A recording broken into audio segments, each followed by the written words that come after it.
aborder aujourd'hui les valeurs que le football peut porter et que le district d'Alsace de football a envie de voir évoluer sur les terrains. Et c'est vous, hein, les joueurs et les joueuses, qui font la garantie de ceci. Alors, cette formation, elle s'appelle Je refais le foot. C'est-à-dire qu'on va essayer effectivement d'aborder tout ce qu'on peut refaire de mieux dans le football. Je sais que vous, vous aimeriez bien que cette formation s'appelle Je refais du foot parce que ça nous manque beaucoup. Je sais aussi que certainement vous avez des entraînements avec le protocole de non-opposition qui sont organisés par vos clubs pour certains.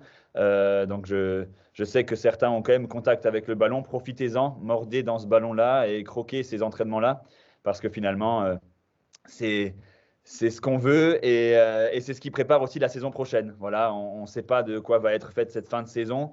On ne peut pas s'avancer. Ce n'est pas aujourd'hui que moi, je pourrais vous donner la réponse si on peut reprendre les compétitions ou non. Mais en tous les cas, travaillez sérieusement, allez à vos séances d'entraînement, travaillez peut-être individuellement à la maison sur votre technique, sur votre travail athlétique, de façon à ce que la saison prochaine, vous puissiez être en forme. Et ça, c'est important de vous le préciser avant de démarrer. Alors, la formation de ce matin, elle va durer entre 1h35 et 1h40. On va déborder un petit peu à 11h35, 11h40, on aura fini. Donc là, ce ne sera pas très long. Je pense qu'actuellement, avec vos cours à l'école en visio, vous êtes certainement habitués à ces principes-là. Donc voilà, vous savez que le cadre, c'est celui-ci. 11h40 au plus tard, on vous libérera et vous pourrez vaquer à vos occupations en ces vacances scolaires. Donc, comme je vous l'ai dit, et Maëlys nous a rejoint tout récemment, là, vous pouvez prendre vos portables en mode silencieux, pas très loin de vous pour le début. Tous ceux qui sont présents, je vais vous partager mon écran. Si l'un ou l'une d'entre vous veut simplement me dire à son micro si on voit bien le contenu, je vais commencer à le partager dans un instant. Donc, je partage mon bureau et hop, je vais aller ici sur le diapo. Est-ce que vous avez tous le PowerPoint qui s'affiche? Oui. Oui. Merci beaucoup. Oui. Donc, voici le début de la formation. Je refais le foot. Je vais vous présenter le plan de la formation. Donc, dans un premier temps, vous voyez les petites icônes. Vous avez une présentation générale, celle que j'ai faite. Donc, je vais vous montrer un petit peu ce qu'on va aborder. On aura ensuite un jeu brise-glace qui sera animé soit tout de suite au départ, soit un peu plus tard par Valentin de l'association Thémis. C'est le petit logo en bas à droite que vous voyez. L'association de Thémis, c'est une association du droit pour les enfants qui se présentera tout à l'heure. Nous enchaînerons ensuite sur un quiz via l'outil Kahoot. C'est là où vous aurez besoin de vos téléphones portables. Vous aurez un quiz et il y aura des lots à gagner. En jeu, des t-shirts, gérer le foot, des ballons, des brassards. Je vous expliquerai les 3 premiers de chaque quiz. On aura 2 quiz en 2 groupes. Gagneront des lots. Mais tout le monde sera récompensé, vous le verrez. On passera ensuite aux corrigés. Donc, les corrigés de tous ces quiz pour qu'on aborde et qu'on échange sur les messages qu'on a envie de faire passer sur les différentes thématiques qu'on abordera. Et enfin, la deuxième partie de la formation, ce sera une présentation Thémis. Valentin Glavazevic de Thémis vous expliquera et échangera avec vous sur ce sujet. Et on fera une petite conclusion, un petit bilan, une petite fin, histoire de clôturer ça de bonne manière. Donc, sur le jeu brise-glace, on y reviendra tout à l'heure. C'est Valentin et qui pourra effectivement nous voir ça. Donc, je vais juste demander éventuellement à Charlène, à la connexion de Noan, de bien vouloir couper les micros juste pour la première partie. Il y a Valentin qui est en train de se connecter. Donc, Valentin va vous assurer le jeu brise-glace. Donc, je suis en train de l'accepter sur la salle d'attente. Donc, il va arriver un instant. Donc, Valentin arrive et je vais lui présenter le fait qu'on vous fasse le petit jeu brise-glace. Alors, merci à tout le monde d'avoir effectivement été là. Valentin, si tu veux simplement activer ton micro. Valentin, bienvenue.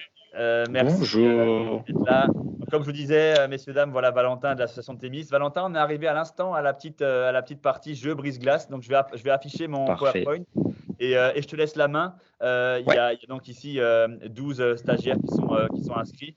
J'ai fait l'appel tout à l'heure, donc juste pour te faire le point de ce qu'on a fait. Et voilà, je te partage notre PowerPoint avec le jeu brise-glace. Donc, Valentin, tu as la main.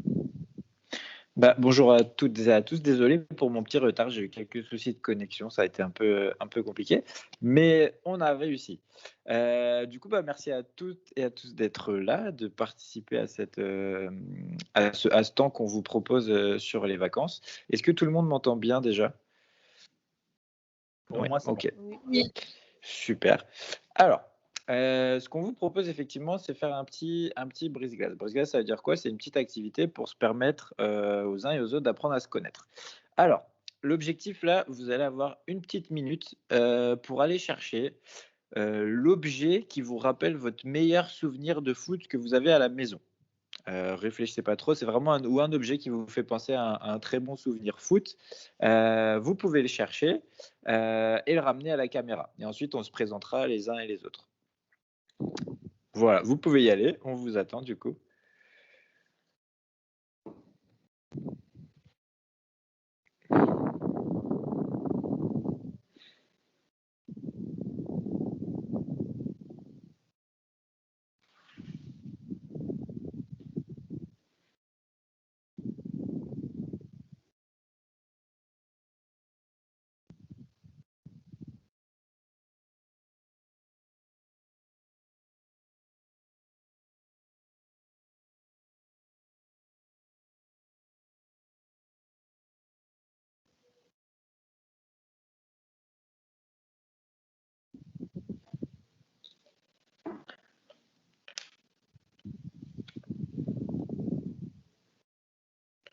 Donc pour cette partie de jeu d'inclusion avec Valentin, si vous voulez activer vos micros pour nous raconter votre souvenir, pour ceux qui n'ont peut-être pas de webcam, on peut comprendre aussi, vous faudra l'expliquer à l'oral. Ouais. Pour tous ceux qui ont une webcam, merci de l'activer, c'est le moment pour nous montrer les objets ramenés.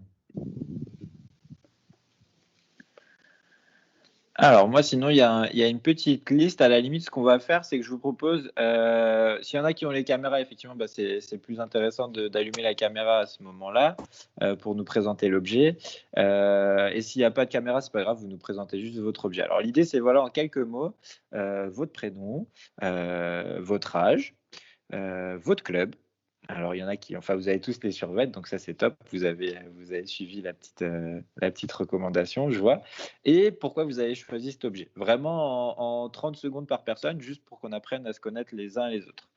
Alors, on peut commencer par Sophie. Sophie, si tu veux, tu peux activer ton micro. Alors, Bonjour.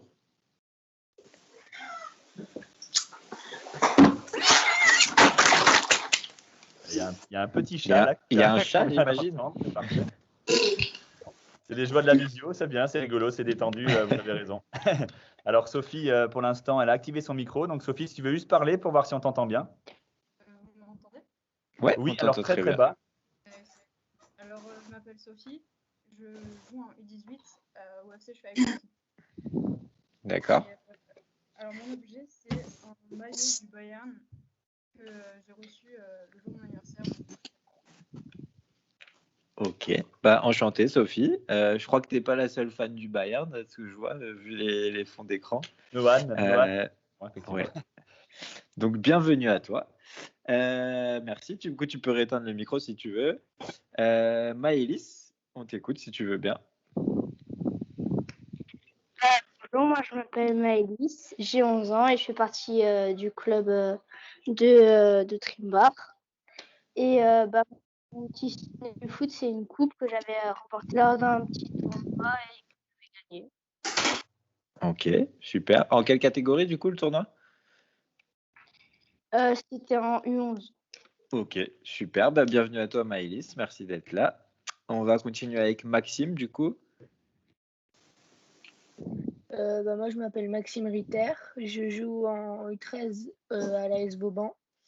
Et là, je suis pas chez moi, du coup, je peux pas vous montrer mon plus beau souvenir, mais c'est un trophée d'un tournoi à Kiel en Allemagne du meilleur gardien. Ok, super. Merci à toi Maxime, bienvenue. On peut continuer avec Antoine. Bonjour, je suis Antoine, je suis en U13, j'ai 11 ans. Mon plus beau souvenir, c'est mon ballon que j'ai reçu à 5 ans. Voilà. Ok, très bien. Donc c'était pour ton anniversaire du coup? Oui, c'était pour mon anniversaire parce que mon frère il jouait beaucoup, alors. Ok. On se souvient toujours de son premier ballon. C'est général, c'est vrai. Merci Antoine d'avoir partagé ça avec nous, bienvenue. On peut continuer avec Sophia du coup.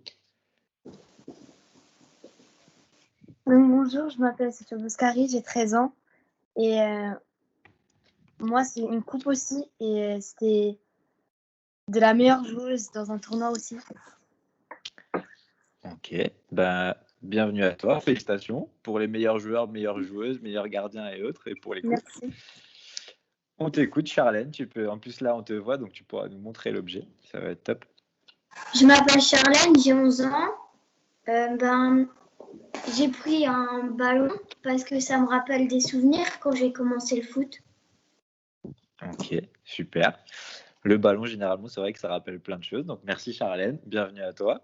Merci. Yasmine, on t'écoute si tu veux bien. Bonjour, je suis Yasmine, j'ai 12 ans et je joue au Racing Club de Strasbourg en U13. Et comme objet, j'ai ramené un trophée car en fait, j'ai gagné un tournoi et j'ai été élue la meilleure gardienne. Du coup, ça Ok. rappelle de souvenirs.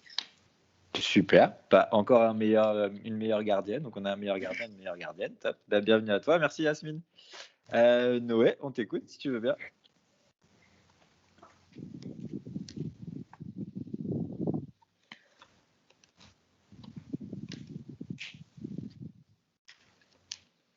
Noé, je vois que tu as le micro activé, mais on ne t'entend pas. Alors, à la limite, s'il veut, il peut. Noé, si tu veux, tu peux aller dans la conversation et Ouais. nous expliquer par écrit. Effectivement, c'est une très bonne idée. Du coup, ensuite, on a FCO. Alors, FCO, ça peut être plein de choses. Mais on t'écoute, FCO. J'ai ma petite idée sur qui ça peut être, mais je suis pas sûr. Ah bah, il va se présenter. Elle ou il va se présenter. Ce sera parfait. Elles vont. En fait, on est deux. Voilà, tout à fait. Allez-y. Ok. En fait, je m'appelle Carlotta. Toi? Donc, moi, je m'appelle Charlotte. Et notre meilleur souvenir, c'était à la finale de la Coupe de la Ligue. Voilà, on était ensemble et voilà. Ouais, voilà. Ok. Alors, qui peut traiter levez juste le doigt, ceux qui ont les. Il y en a d'autres qui étaient là à la finale de la Coupe de la Ligue à Lille. Il y a Alain. Moi, j'y étais aussi. Ok. Bah, merci les filles, bienvenue. Du coup, je m'étais. Je peux vous le dire parce que je suis devin, c'est le FC Voilà, Obersberg. Oui, c'est ça. Bienvenue, j'ai eu un Donc petit message j'avais, quand tu étais présente. j'étais pas mauvais sur le pronostic. Oui, voilà. Merci les filles en tout cas, bienvenue. Steve, on t'écoute si tu veux bien.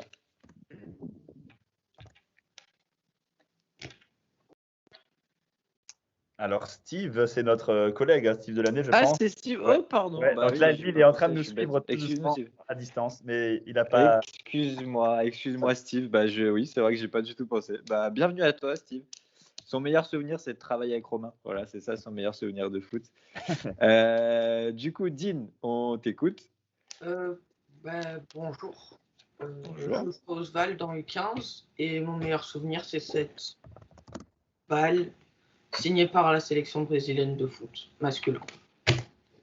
Eh bah, beau souvenir, effectivement. En quelle année 2019, l'année dernière. Et t'as réussi à obtenir comment ces signatures? Tu les as rencontrées où? J'habitais encore au Brésil, donc ils étaient Ok. juste à côté de chez moi, dans l'hôtel à côté. Donc, je suis passé. Super, très bien. Donc, tu es d'origine brésilienne? Oui. Ok, très bien. Bah, bienvenue à toi. Merci pour ce beau souvenir, Dean. Du coup, Romain, si tu veux nous partager un souvenir, on t'écoute aussi. Oui, mon souvenir, c'est, je vais rejoindre le logo que porte Yasmine sur sa poitrine, c'est que j'ai joué en match de coupe avec une équipe de Vingen-sur-Moder, c'est un petit village en Alsace-Bossu, et la formule de coupe nous permettait de faire un premier match et d'affronter ensuite un deuxième adversaire. Et sur ce premier match, on gagne 5-1, mon équipe gagne 5-1 et je mets les 6 buts. Je mets 5 buts pour nous, c'est pas un mensonge, hein, et je mets un but contre sur un corner. Je dégage la tête trop tôt, elle tape l'arrière de ma tête, elle rentre. Et en fait, le match d'après, les éducateurs du Racing étaient présents. Et sur le match d'après, on joue contre le Racing, on perd 5-0. Mais le lendemain, je reçois un appel et c'est là où j'ai démarré mon entrée au centre de formation du Racing grâce à cette performance juste avant. Voilà mon meilleur souvenir de footballeur. Très bien. Et du coup, on va finir par moi. Alors moi, vous allez vous dire c'est incroyable, mais moi aussi j'étais au centre de formation au Racing. Ça s'est pas passé de la même manière, mais presque que pour Romain. Mais mon souvenir, c'est plus un trophée que j'ai reçu à un tournoi à Vendeuvre, près de Nancy, où il y avait pas mal d'équipes de Ligue 1, Sochaux et compagnie. où en fait je me suis blessé sur le premier match, je me suis cassé le poignet, et où mes camarades ont malgré tout réussi à se hisser jusqu'en finale. Ils l'ont pas gagné, mais ils ont fini deuxième. Mais comme c'était un gros tournoi, c'était une grosse coupe. Et pour me souhaiter un prompt rétablissement, ils m'ont le lendemain en fait j'ai Jonathan Klaus, c'est assez dingue d'ailleurs, qui joue actuellement à Lens, avec qui j'ai joué, qui m'a ramené cette coupe avec son père. J'avais oublié, c'est en racontant le souvenir que je me suis remémoré que c'était Joe qui m'avait ramené ça. Voilà, ça c'est le souvenir. Parfait. Bah écoutez, merci beaucoup pour vos partages, pour toutes ces belles histoires. Ah, on a oublié quelqu'un? Alors, moi, je voulais citer Noé qui a écrit, mais c'est peut-être lui qui a quitté son micro entre-temps. Ah. Bah, on t'écoute, pardon, excuse-nous, on t'écoute. C'est Noan. Oui. Et moi, c'est mon plus beau souvenir, c'est cette coupe. Je l'ai avec l'école. Alors, on a une section sportive et on avait fait un biathlon avec notre entraîneur. Et j'ai gagné le biathlon et c'est mon plus beau souvenir. Ok, bah super. Merci Noam, Noam du coup. Effectivement, parfait. Et je joue à U13. Ok. Et du coup, Valentin, je prends la main. Merci Noan de nous Ouais. avoir rappelé qu'on voilà, dans la petite liste, des fois en visio, effectivement, c'est bien Noan. Tous ceux toutes ceux ou celles qui n'ont pas été interrogés, n'hésitez pas à participer via voir le chat ou bien le micro. Et je vais juste citer Noé Fischbach, donc, qui est du club de l'AS Saint-Pierre-Bois de Trimbar-Oval, qui a son micro qui ne fonctionne pas et qui m'a écrit dans la conversation que son meilleur souvenir, c'est un ballon qu'il a reçu à son anniversaire. Donc, un peu comme d'autres l'ont cité. Donc, merci Noé d'avoir partagé ton souvenir à l'écrit et d'avoir participé. Au moins, on l'aura cité comme promis. Merci à vous. Je crois qu'il y a Maxime qui nous a rejoint aussi, si je ne dis pas de bêtises. Alors, Maxime de Vauban nous a parlé. Il a rejoint la caméra, mais il nous a partagé son souvenir. Ok, très bien. C'était la caméra que je n'avais pas vue là. Voilà. Bah, je te laisse la main, du coup, Romain. Très bien, Val, je te remercie. Merci beaucoup pour ce jeu brise-glace. Ça permet à tout le monde de prendre la parole. Ça permet aussi, voilà, vous avez vu, on n'a pas vu les deux filles du FCO qui ne sont pas connectées en visio, mais on voit qu'elles sont ensemble et qu'elles rigolent, qu'elles s'amusent. C'est l'état d'esprit qu'on a envie, Valentin et moi, de faire respirer dans cette formation. Donc, soyez participatifs, soyez dans l'échange. C'est vraiment ça qui va vraiment faire qu'on passera un moment agréable ensemble. Dites-moi bien, pour ceux qui ont le micro activé, peut-être Valentin, si on voit bien mon contenu PowerPoint. Ouais. Ok. On voit très bien. Enfin, moi, je l'ai bien à l'écran, donc je pense que pour tout le monde, ça doit être bon. Très bien. J'ai affiché donc du coup les valeurs de la fédération. Alors pourquoi j'ai affiché les valeurs de cette fédération française de football maintenant? C'est parce que la formation va être basée sur les 11 points de la charte de l'éthique que la fédération a récemment publiée. On va s'appuyer sur ces points-là, sur toutes ces notions, toutes ces valeurs à défendre donc par le district d'Alsace et par vous dans vos clubs. Et elles sont inspirées des premières valeurs qui sont affichées ici au niveau de la fédération. Donc, vous voyez ici plaisir, respect, engagement, tolérance et solidarité. Et on va balayer des sous-items de ces grands items-là pendant toute la formation. Donc, voilà, on reviendra dessus tout au long de la formation. Vous avez ici donc la charte de l'éthique et ses 11 principes. Vous voyez, jeunes filles et jeunes garçons qui sont présents aujourd'hui, toute la composition qui a été présentée ici par la fédération, comme si c'était une équipe avec en gardien l'apprentissage. Donc, les meilleurs gardiens et gardiennes vont pouvoir bien noter l'apprentissage, le fair play, l'impartialité, le respect, l'intégrité, l'éco-responsabilité, l'exemplarité, le football pour tous, la maîtrise de soi, la neutralité et la solidarité. Donc, vous avez les 11 points de cette charte de l'éthique qu'on va aborder aujourd'hui. Donc, dans un premier temps via le quiz, ensuite via le corrigé. Voilà pour cette partie. C'est ici que ça va devenir maintenant un peu interactif. Donc, nous avons effectivement une slide, un diaporama qui est effectivement assez chargé. C'est à ce moment-là que vous prenez vos téléphones. Et je vais vous demander, comme vous savez très bien vous débrouiller avec vos smartphones, d'aller sur kahoot.it. J'insiste sur le point .it. Ça vous permettra de rejoindre finalement le jeu que je vais lancer tout à l'heure via un code. Le premier jeu concernera le premier groupe. Vous voyez en bas, donc pour ceux qui sont présents parmi le groupe ici, vous avez la liste. Donc, notez bien dans quel groupe vous êtes. Donc, ici, si j'en juge au présent, nous avons Noan. Donc, Noan qui est dans le deuxième groupe où l'orthographe n'est pas forcément la bonne. Il m'a corrigé ça tout à l'heure. On corrigera ça par la suite. Et nous avons par exemple Antoine, Mathis ou Noé, Yasmine, Amina, Maxime, Sophie, Laurette. Vous êtes effectivement concernés par le premier groupe. Pour le deuxième groupe, qui concerne Dean, Maëlys, Noan, du coup, Charlène, Sophia, Carlotta, Charlotte et Maëlle. Du coup, effectivement, vous devrez vous connecter juste un peu après. Donc, le premier quiz concerne le premier groupe et le deuxième groupe, je vous ferai signe tout à l'heure, vous aurez un deuxième code. Vous pouvez déjà aller sur kahoot.it, ça c'est valable pour tout le monde, mais c'est uniquement les membres du premier groupe qui saisiront le code que je vais afficher tout prochainement. C'est bon pour vous? Donc, je vais afficher sur mon bureau mon Kahoot. Donc, vous êtes ici sur le premier. Je vais appuyer sur Play, donc vous pouvez suivre en direct la manipulation. Je vais ouvrir le jeu et tout prochainement, le code PIN qui est marqué à droite dans la barre noire, code PIN en cours de chargement, devra être saisi.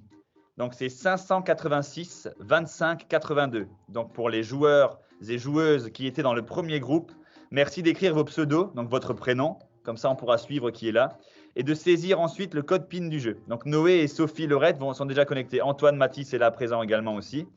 Donc, je vais attendre que tout le monde puisse connecter. Merci Yasmine. Pendant que vous vous connectez et que vous m'entendez, sachez que les 3 premiers de ce premier quiz vont se voir récompensés. Je vous explique un petit peu les lots. Donc, le troisième ou la troisième classée se verra offrir un ballon que je vais vous montrer tout de suite à la caméra comme on me voit en même temps. Il y a un ballon tout neuf qui est prêt pour vous ici. Le deuxième classé ou la deuxième, vous aurez un ballon et un t-shirt, donc le ballon que je viens de montrer, et le t-shirt noir, j'ai rêvé le foot, qui vous sera offert. Et pour le premier, le ballon, le t-shirt et le brassard. Donc, vous avez une évolution comme la médaille d'or, la médaille d'argent, la médaille de bronze. Et enfin, pour tous les participants, vous recevrez également à la maison une attestation de participation et un t-shirt J'ai rêvé le foot qui vous est offert par le district d'Alsace. Ça nous fait plaisir et on a envie que tout le monde gagne parce que vous êtes inscrit à cette formation. Donc, on a envie effectivement que tout le monde puisse y participer et puisse repartir avec un lot. Donc, nous avons Maxime, Yasmine, Antoine, Noé et Sophie. Je vais simplement réafficher la petite liste. Antoine, Noé, Yasmine, Maxime et Sophie sont effectivement les présents parmi cette liste. Donc, on a tout le monde. Nous allons pouvoir lancer le jeu. Je laisse encore 30 secondes, histoire de savoir si quelqu'un vraiment serait éventuellement en retard, mais je n'ai pas l'impression. Donc, nous avons ici un concours, un quiz qui va se jouer entre vous 5, avec un podium qui s'affichera. Et je vous proposerai un corrigé à chaque fois qu'on arrivera sur une question, de façon à ce que ça fasse une formation qui est basée sur ce quiz et sur le corrigé qui viendra tout à l'heure. Ok, je vais démarrer. Pour vous expliquer, il y a des questions qui durent 20 secondes, certaines questions durent 10 secondes.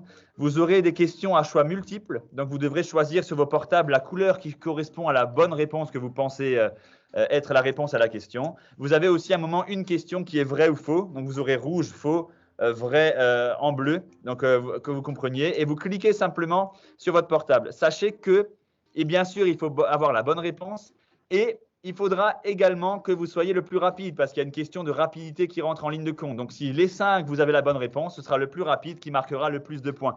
Donc, c'est une question de réactivité et de réflexion sur les valeurs de la charte de l'éthique de la fédération présentée par le district. Je tape sur début et on partira ensemble. Alors, vous êtes bien prêts? Je refais le foot du 3 mars. Voilà le concours. 3, 2, 1. Prêt pour la première question que je vais dicter à chaque fois à l'oral. Quelles sont les valeurs de la fédération qu'on vient de voir? Est-ce que c'est le rouge, positif, état d'esprit, envie, le bleu, courage, enthousiasme ou honneur, le jaune, plaisir, respect, engagement, tolérance, solidarité, ou le vert, passion, responsabilité, envie et travail? Nous avons donc ici 5 bonnes réponses. Donc déjà, félicitations à vous d'avoir écouté de la sorte l'introduction de la formation. Bravo aussi de connaître ces valeurs. C'est important de s'en imprégner. Effectivement, plaisir, respect, engagement, tolérance et solidarité.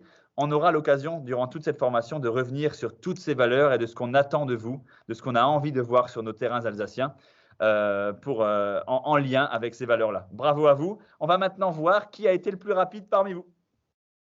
Eh bien, c'est Sophie. Sophie qui a été très rapide, mais vous êtes tous dans un mouchoir de poche. Maxime et Noé, Antoine et Yasmine, vous êtes parfaits de ce côté-là également. C'est très serré. On va passer à la deuxième question.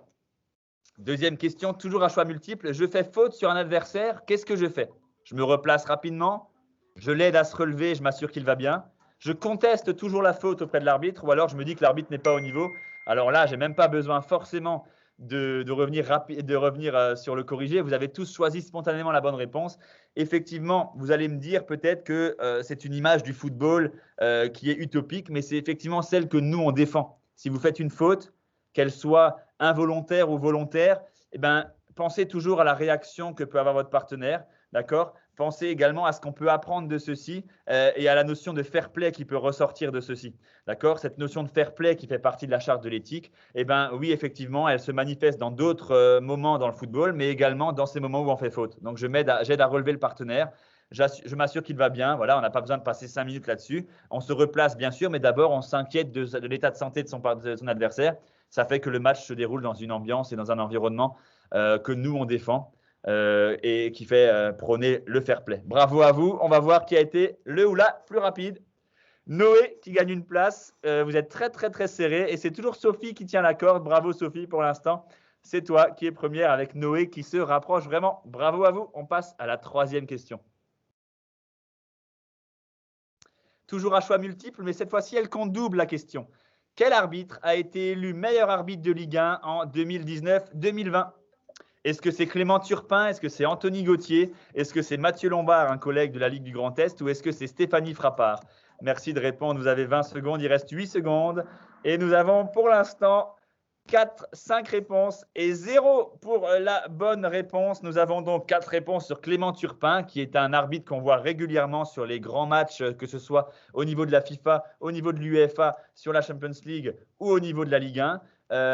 Anthony Gauthier, il y a également quelqu'un qui a répondu à ça. Et finalement, non, c'est Stéphanie Frappard. Alors, pour le petit indice, la petite subtilité du sujet, regardez la question. Quel arbitre? Effectivement, j'ai décidé d'être un petit peu neutre. Mais à meilleur, il y a un E. Et j'ai décidé de l'écrire comme ça. Ce n'est pas une faute d'orthographe. C'était quelque chose qui pouvait vous orienter vers Stéphanie Frappard, l'arbitre féminine qui s'est montrée sur la scène internationale et qui est la plus grande arbitre, qui fait partie effectivement de la trempe des meilleurs arbitres que l'on peut avoir au niveau français et qui a été élu meilleur arbitre de Ligue 1 en 2019-2020. Voilà, qui a eu des finales récentes, même de foot masculin. C'était effectivement quelque chose qui n'était pas normal et que nous, aujourd'hui, on a envie de vous faire passer comme message qu'il faut effectivement que ça devienne tout à fait normal. C'est devenu normal dans les mœurs. Stéphanie Frappard est arbitre dans le foot des masculins et dans le foot des féminines et a été élu meilleur arbitre. Donc là, pour l'instant, le classement ne devrait pas bouger.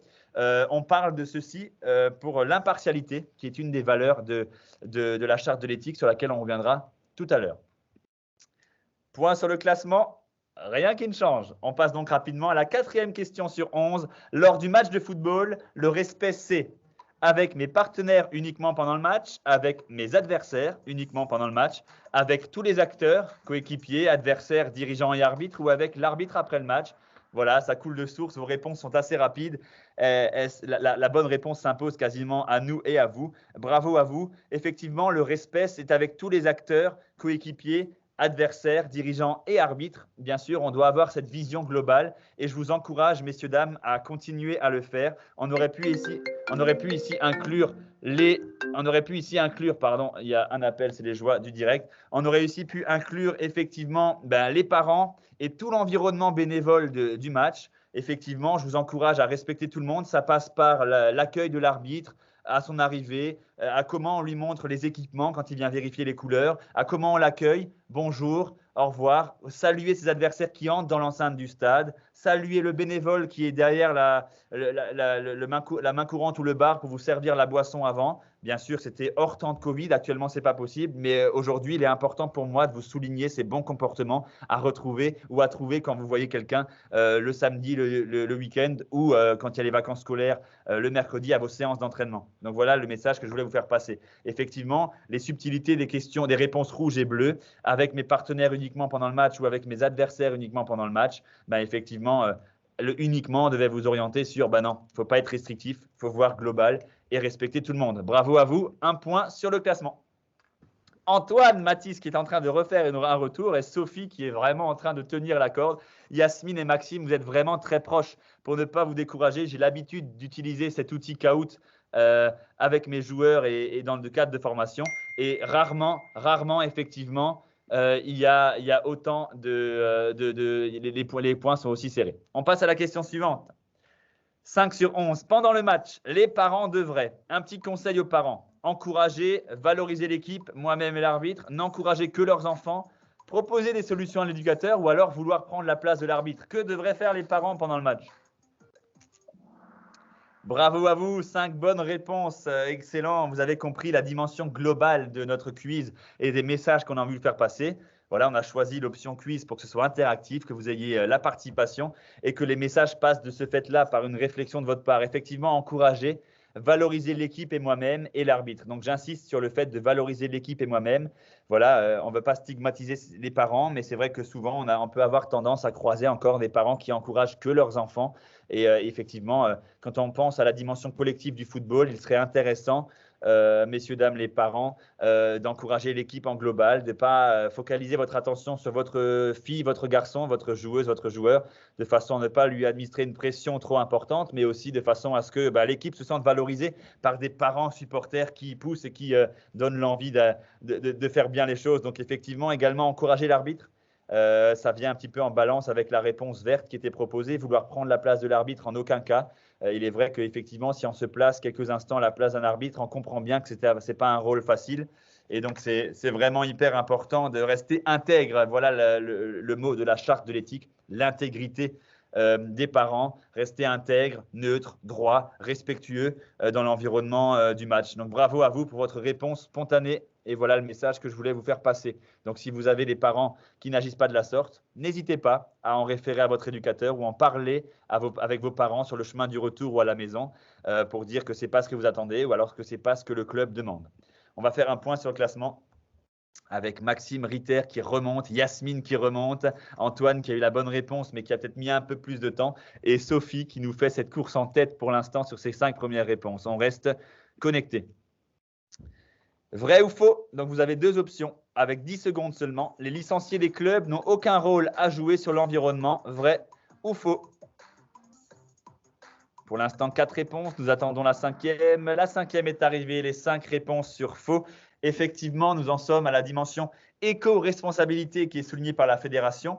Alors, vous avez souvent peut-être été confronté, et on le verra tout à l'heure, au programme éducatif fédéral qui sont menés par les clubs avec un petit classeur ou des fichiers en ligne. Vous avez souvent un référent ou une référente dans vos clubs qui vient vous faire des interventions sur ces notions environnementales, sociétales, selon les catégories, sur le droit de vote vers les 18, sur le recyclage des déchets, effectivement, sur les plus jeunes, sur l'utilisation de l'eau, le rôle que peuvent avoir effectivement en société les enfants, les valeurs, les licenciés. Effectivement, vous avez tous répondu faux, c'est très bien. Dans les clubs, vous avez effectivement un rôle à jouer pour l'environnement pour que notre activité football ait le moins d'impact négatif sur l'environnement. Ne laissez pas la lumière allumée, ne laissez pas couler la douche trop longtemps. Effectivement, agissez de manière cohérente avec les déchets et on y reviendra par la suite. Et vous avez un rôle à jouer dans l'éco-responsabilité. On va faire un point sur le classement avec Sophie qui est toujours en tête. Nous avons Maxime qui est à 3 bonnes réponses d'affilée et le logiciel te félicite, Maxime. Il est en feu, Maxime, il est en feu. Là, il est en feu, on fire, Maxime. Avec Yasmine qui remonte à la 3e, Noé et Antoine qui se tiennent en 300 points. C'est vraiment très serré. J'ai hâte de voir la prochaine question et réponse double. 7 sur 11, quelles valeurs correspondent le mieux à celles du capitaine? Est-ce que c'est l'exemplarité, la motivation et l'engagement, la technique, la force, la stratégie, la réflexion, l'individualisme ou le travail, ou alors l'égoïsme, la nonchalance et l'irrespect?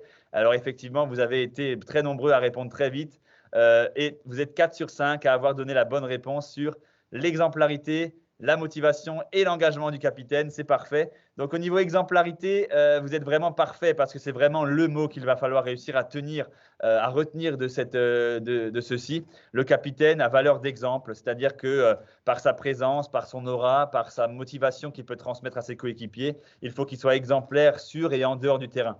La motivation, c'est clair qu'en ce moment, on peut faire parallèle avec la période difficile qu'on vit, avec la Covid-19 qu'on traverse tous et qui nous ronge, qui fait que nous sommes vraiment limités dans les clubs. Il faut savoir garder la motivation.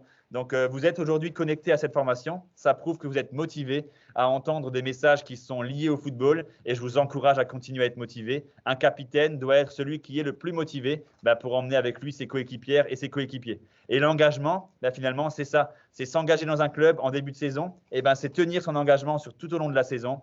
Et c'est effectivement montrer qu'avec son club, on le soutient. c'est montrer aussi qu'on est engagé dans un club et peut-être qu'on va pas finalement partir dans un autre club qui jouerait au même niveau si les voisins, pour d'autres promesses, on essaie de s'engager vers un club, de respecter ses valeurs et de tenir son engagement sur toute une saison, sur plusieurs saisons et de valoriser par là l'investissement des bénévoles et l'investissement finalement des entraîneurs, des éducateurs et des dirigeants de ce club-là. Donc bravo à vous, c'est pas grave pour celui qui a effectivement rempli et coché la case jaune, parce que finalement réflexion et travail font partie des valeurs qui correspondent le mieux au capitaine.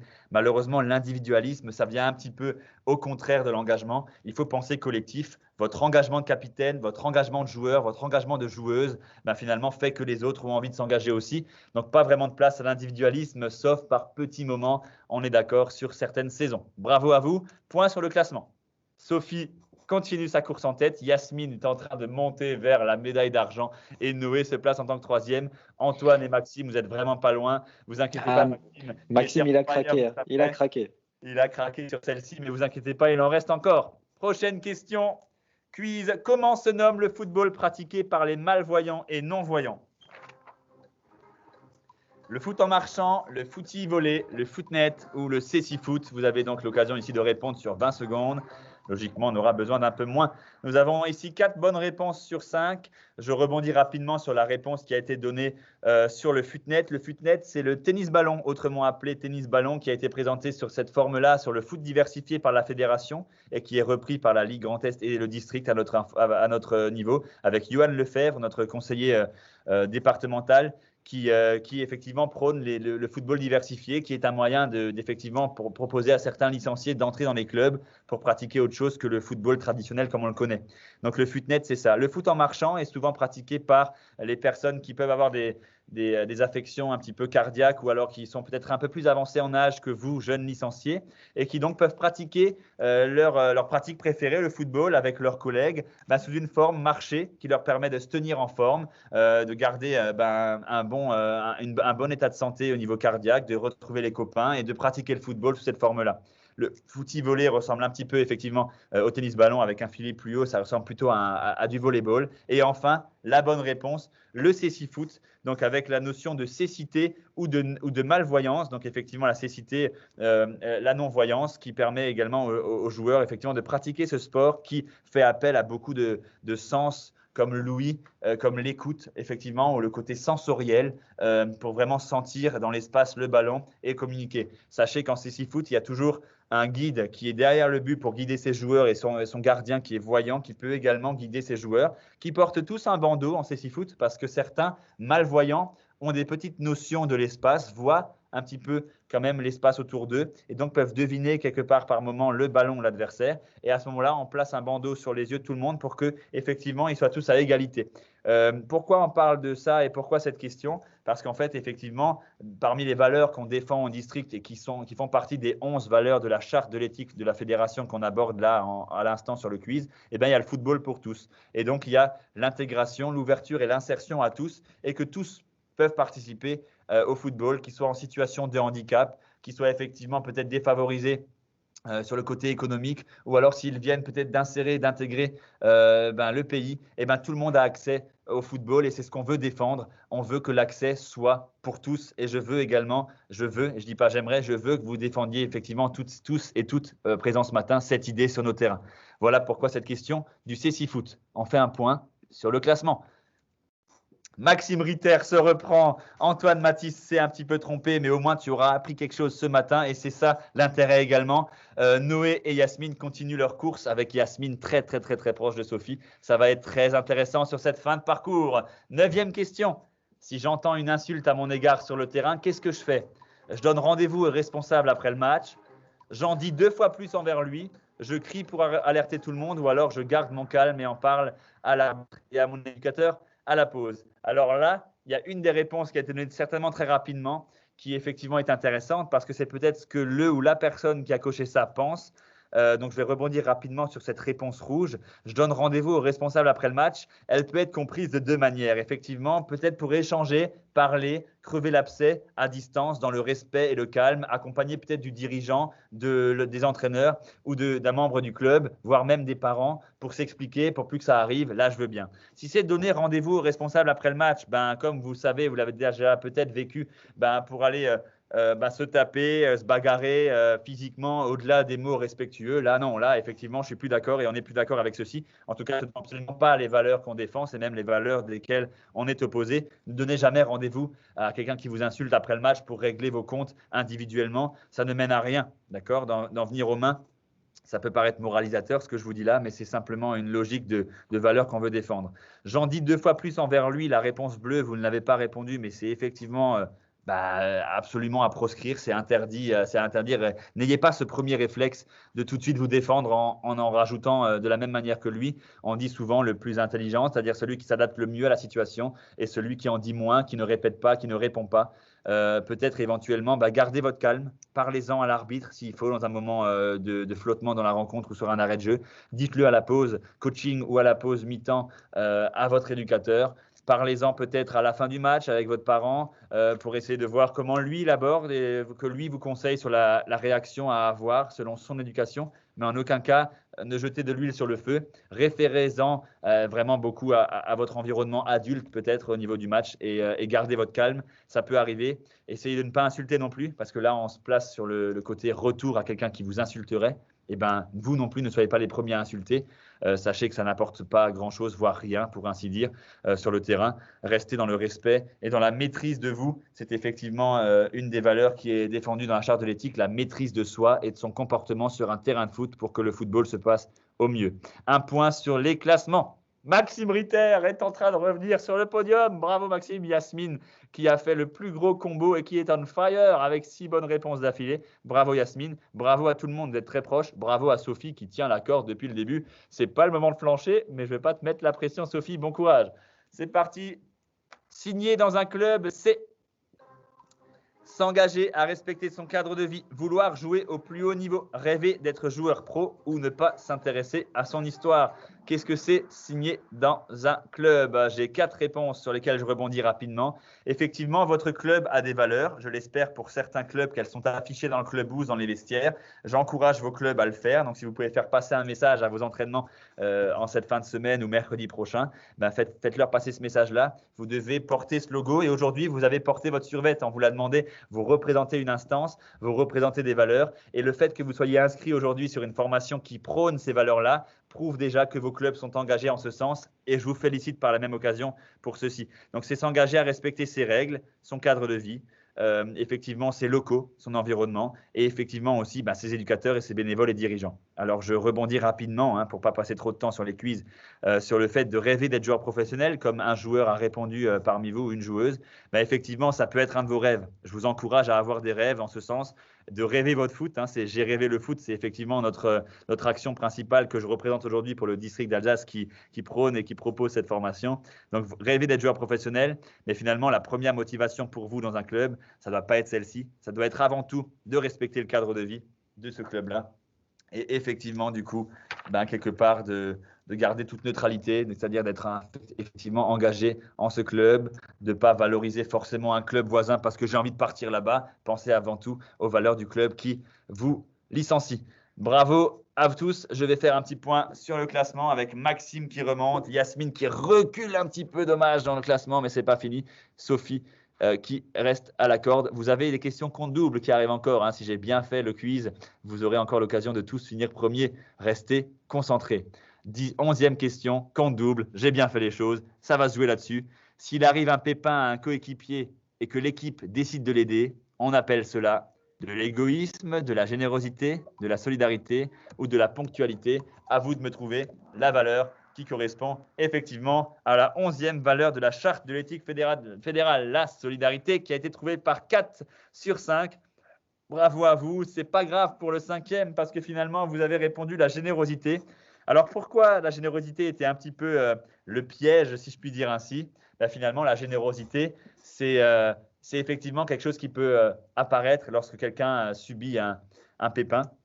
Si on prend un exemple d'un pépin que quelqu'un peut croiser actuellement, on voit sur les réseaux où j'ai vu récemment et même encore l'année dernière sur les actions présentées à J'ai rêvé le foot, malheureusement une famille d'un village ou une famille de licenciés dont la maison part dans un incendie malheureux. Effectivement, on peut faire preuve de générosité en abondant des cagnottes comme les cagnottes Litchi ou en faisant des dons matériels.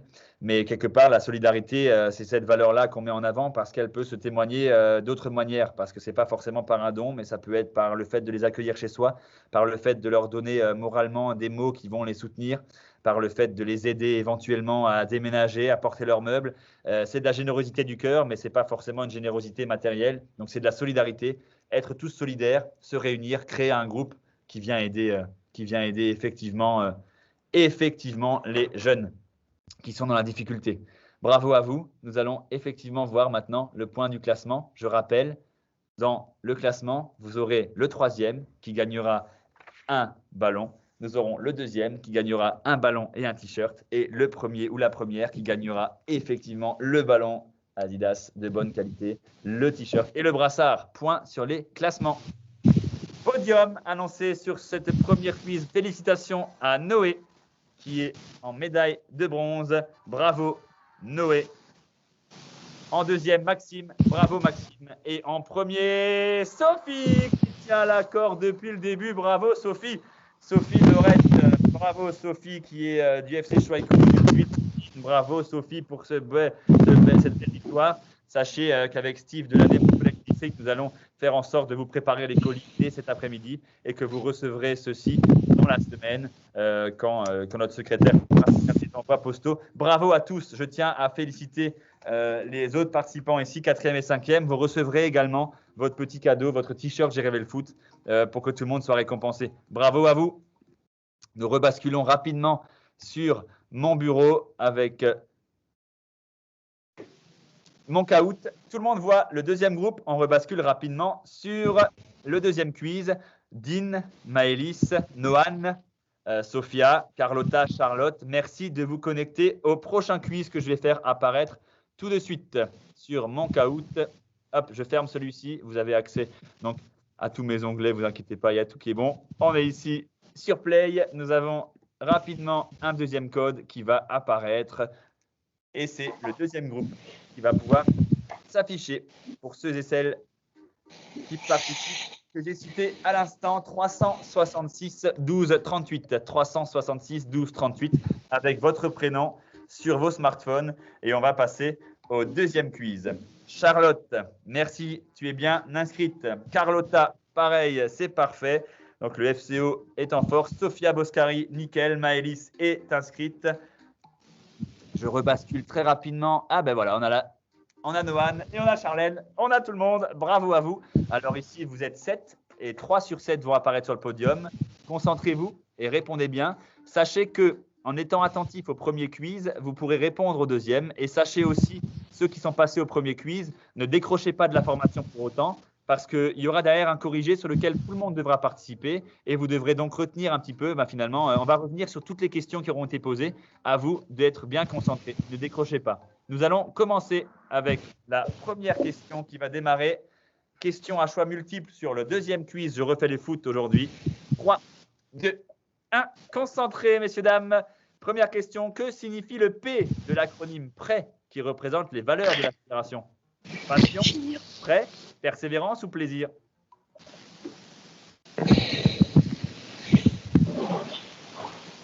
Nous avons 6 réponses sur 7 et nous avons un panel de réponses assez intéressant. Merci à tous. 5 d'entre vous ont trouvé la bonne réponse. Je reviens rapidement sur le corrigé de ceux qui sont trompés. Alors, pour la passion, effectivement, ça aurait pu être une des valeurs qu'on peut défendre. C'est peut-être même les valeurs que vous défendez dans vos clubs. Et je vous encourage à être passionné de football, à le rester, malgré la situation qu'on traverse. Effectivement, moi, j'en reste passionné à fond et j'espère que pour vous c'est pareil. Je vous encourage à l'être. La passion, c'est quand on vit quelque chose pleinement et qu'on s'y investit, qu'on s'y engage. Donc c'est une mauvaise réponse pour cette question, mais c'est pas une mauvaise réponse si on voit le football dans sa globalité.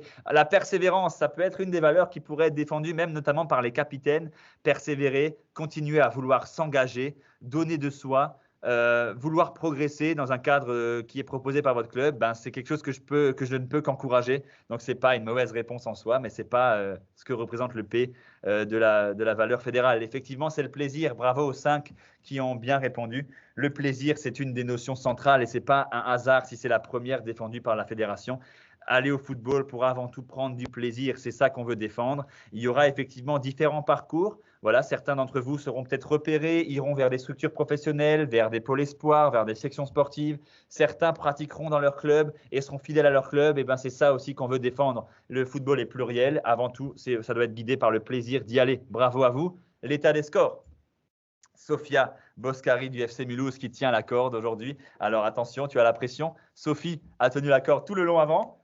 Tu as quelque chose à réitérer, à reproduire. Bravo à Carlotta, Noan, Maëlys, Charlène et ceux qui n'apparaissent pas. Bravo à vous tous. On va encore pouvoir se refaire pour remonter au classement. Deuxième question, toujours sous forme de quiz. Vous avez 4 points. J'obtiens un penalty en simulant. Qu'est-ce que je fais?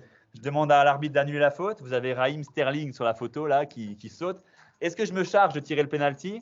Est-ce que je reste au sol pour rendre ma blessure crédible? Ou est-ce que je nargue le défenseur et je lève le poing en regardant mon banc? Je suis super, j'ai réussi à un petit peu flouer l'arbitre. Vous avez 5 bonnes réponses et 2 mauvaises réponses. Je reviens sur les 2. Effectivement, si c'est une vision utopique et idéaliste que je vous donne du football, en tout cas, c'est les valeurs qu'on veut défendre. Évidemment, en compétition, nous savons très bien aussi à l'instance, et vous savez vous-même dans les clubs, qu'effectivement, on a envie de gagner. On joue aussi pour gagner. Donc, effectivement, si on obtient un penalty avec une simulation, on aurait tendance à se dire « Super, personne n'a rien vu, je vais tirer le penalty moi-même, je le transforme et je vais le célébrer avec mes coéquipiers. » Ce n'est pas les valeurs qu'on défend. Je sais que ça peut arriver. Ce n'est pas rédhibitoire. Hein. On ne va pas vous dire et vous gronder si c'est comme ça. On sait que ça arrive. Mais nous, ce qu'on veut défendre aujourd'hui dans cette charte de l'éthique, ben effectivement, c'est ce fair play. Ce fair play qui est la deuxième valeur de cette charte de l'éthique de la fédération et qui est la valeur principale du challenge J'ai rêvé le foot qu'on veut prôner ici. Ben, c'est le challenge du fair play, le bon comportement, le comportement loyal en lien avec la règle. Si vous obtenez un penalty en simulant, et ben, nous, on vous propose, on vous préconise, ben, demandez à un arbitre d'annuler la faute. Et vous avez peut-être récemment vu, je l'espère, en tout cas moi j'ai vu récemment un joueur dans le championnat allemand qui annule une faute parce qu'il obtient un penalty, et même dans le championnat italien très récemment, et qui dit non, il n'y a rien eu, on annule la faute, même pas besoin d'aller à la VAR, j'ai simulé, je ne mérite pas le penalty. Donc c'est quelque chose qui est mis en avant et que les médias reprennent pendant 2-3 semaines après. Ça prouve bien que c'est vraiment le comportement qui se détache et qui est positif. Donc je vous demanderai de retenir ceci de cette intervention dans la notion de fair play. Vous obtenez dans vos championnats un penalty, dites non en simulant, c'est pas ce que je veux dans le football. Un point sur le classement. Carlotta qui remonte, Sophia qui est toujours pas loin de la première place, Maëlys qui remonte et Dean qui refait son apparition. Bravo à vous tous. Troisième question.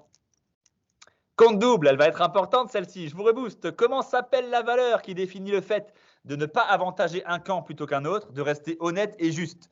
Comment elle s'appelle cette valeur? On l'a citée tout à l'heure rapidement sur l'arbitrage avec Stéphanie Frappard, notre meilleure arbitre de Ligue 1 en 19-20. Alors, je n'avantage pas un camp plutôt que l'autre. Je suis neutre, engagé, impartial ou partial? Ah, je savais en créant cette question que ça allait être certainement un petit peu varié dans les réponses. Alors, je suis neutre en quelque sorte, mais ce n'est pas forcément ce qu'on peut dire d'un arbitre qui est neutre. Bien sûr, il est neutre, mais le vrai mot, vous le voyez apparaître en surbrillance sur l'impartialité, on y reviendra tout à l'heure. L'engagement, quand je m'engage en tant qu'arbitre bénévole, en tant qu'arbitre peut-être U13 qui vient arbitrer le plateau des U7 féminines ou des U7 dans le football d'animation, je m'engage à ne pas favoriser mon équipe. Voilà, je suis, par exemple, je parle pour Dean, un représentant du FC Oswald. Eh ben, je ne vais pas avantager le FC Oswald des U7 sur ce match-là. Je vais être effectivement engagé à ne pas le faire. Et ça s'appelle l'impartialité. Je ne suis pas partial, c'est-à-dire je ne prends pas parti pour un camp plutôt qu'un autre. Je reste impartial. Et l'impartialité, c'est la troisième valeur de la charte de l'éthique. Vous devez garder en tête. Restez vraiment dans l'impartialité, quelle que soit l'action que vous menez. Voilà, vous êtes impartial, vous êtes arbitre en étant blessé lors d'un entraînement, vous faites arbitre pour rester dans l'entraînement, soyez impartiaux. Vous êtes effectivement arbitre chez les jeunes, comme j'ai dit, restez impartiaux. Ne donnez pas avantage en trichant quelque part à votre club et gardez ça en tête. Et c'est valable pour tout dans la vie, pas seulement pour le football. Bravo à vous, un état des classements. Carlotta, Dean et Charlotte mènent la danse. Nous avons bien sûr Sophia et Malice qui peuvent encore remonter. Et on souligne Carlotta, Rhoda on fire avec le plus gros combo. 3 bonnes réponses d'affilée. Bravo Carlotta, on vous préconise de remonter. Alors on voit que le binôme qui est ensemble aujourd'hui derrière son ordi est en train de réaliser une très belle prestation. Tout le monde peut encore finir premier. Restez bien concentrés les 7. Allez. Question suivante, la 4e sur 11. Les maillots et fanions des équipes de Champions League et Women's Champions League sont floqués du mot Dare, Respect, Shine ou Together. C'est une campagne internationale. Voilà pourquoi mon accent anglais, pour vous faire comprendre que c'est une dimension mondiale que revêt effectivement, en tout cas européenne, que revêtent ces valeurs. Bravo, on ne revient pas beaucoup là-dessus. Vous avez certainement déjà vu ça. Effectivement, la 4e valeur de la charte de l'éthique, c'est le respect. Et il y a des campagnes qui sont menées dans ce sens-là, dans les grandes instances, mais également dans les instances qui sont après délégatives de la fédération, comme les ligues et nous, le district d'Alsace, qui faisons en sorte de prôner absolument ces valeurs de respect. Retenez bien ça. Respecter l'adversaire, respecter l'arbitre, respecter les parents, respecter les dirigeants. Avoir du respect, c'est une des valeurs fondatrices du football. Vous êtes 7 à avoir bien répondu et je pense que ça parle pour moi. Je n'ai pas besoin d'aller plus loin. Bravo à vous. On va voir qui a été le plus rapide. Maëlys qui revient et Carlotta qui tient la corde. Bravo à vous. On continue. Le samedi, l'éducateur devrait ne faire jouer que les meilleurs, être exigeant avec l'arbitre et écouter les parents, montrer l'exemple à ses joueurs et joueuses et veiller au respect de tous, ou alors absolument vouloir gagner. Qu'est-ce que devrait faire l'éducateur si on avait un conseil à lui donner? Un conseil à lui donner avec le petit bonhomme vert, la petite coche verte, pardon, qui effectivement prouve que vouloir gagner peut être effectivement une des motivations de l'entraîneur. Ou l'entraîneur, que ce soit une éducatrice ou un éducateur. Mais effectivement, vous voyez bien effectivement que la première valeur qu'on veut vous faire entendre et comprendre ce matin, c'est l'exemple, l'exemplarité, qui est un des exemples, l'intégrité, un des exemples de la charte de l'éthique de la fédération. Vouloir gagner peut faire partie de la réponse jaune. Ça peut être très bien montrer l'exemple tout en essayant de gagner, mais surtout en faisant en sorte d'être un exemple dans le comportement, que ce soit avec ses propres joueurs ou joueuses, avec ses adversaires, avec l'environnement du club qui vous accueille ou avec les dirigeants et bénévoles du club, de votre club, qui vous ouvrent le clubhouse et les installations le samedi. La première chose à faire pour l'éducateur ou l'éducatrice, c'est effectivement de veiller au respect de tous et de montrer l'exemple tout en voulant gagner. Point sur les classements. Carlotta, Dean, Charlotte, Maëlys, Sophia, les 5 premiers restent en place. 6e et 7e, vous inquiétez pas, vous allez pouvoir bientôt apparaître si vous répondez rapidement à la suivante. 6e question sur 11. Compte double, c'est le moment. Jeter les déchets dans une poubelle dédiée s'appelle recycler, trier, la citoyenneté ou le fait de séparer. Compte double, à vous de jouer, messieurs, dames. 6 sur 7 et les réponses sont variées. Le recyclage, je vais vous l'admettre et l'avouer, c'était un petit peu pour vous induire en erreur que je vous ai pris ça. Effectivement, le recyclage fait partie de l'étape d'après, l'étape que moi j'ai citée avec le jet, et le fait de jeter les déchets dans une poubelle qui est dédiée. 3 d'entre vous ont répondu faire le tri. Trier, c'était la bonne réponse. Effectivement, poubelle plastique, poubelle d'ordures ménagères régulières qu'on ne peut pas trier, qu'on ne peut pas recycler, poubelle pour les bouteilles en verre. C'est des choses auxquelles vous êtes certainement habitués parce que les municipalités, les communes et les collectivités font passent de plus en plus de messages en ce sens. Et pour vous sensibiliser à ceci, on fait le parallèle avec la question qui a été posée au premier quiz. Vous avez un rôle à jouer là-dedans. Vous avez une bouteille plastique quand vous buvez de l'eau au vestiaire, et bien jetez-la dans la poubelle de recyclage, la poubelle de tri, la poubelle qui permet d'aller derrière réutiliser le plastique pour une autre matière et qui permet d'avoir un cycle de réutilisation, de limiter les déchets qui sont finalement engendrés par notre activité football. La citoyenneté, c'est une réponse que je ne peux pas citer comme mauvaise parce que finalement, ça fait partie du comportement citoyen que de faire le tri auquel on peut vous encourager. Ça fait partie en globalité de ce qu'on vous propose. La citoyenneté est défendue par le programme éducatif fédéral de la fédération et du district. D'ailleurs, on met en avant dans le cadre du projet J'ai rêvé le foot, eh bien, la citoyenneté, c'est une de nos thématiques principales, mais c'est trop global. La question était plus précise sur le tri. Bravo à vous. Un état des classements. Charlotte qui prend la tête, c'est incroyable. 5 bonnes réponses d'affilée. Bravo Charlotte. Carlotta 2e, Maëlys 3e, Noan qui refait son apparition. Bravo à vous, mesdames et messieurs.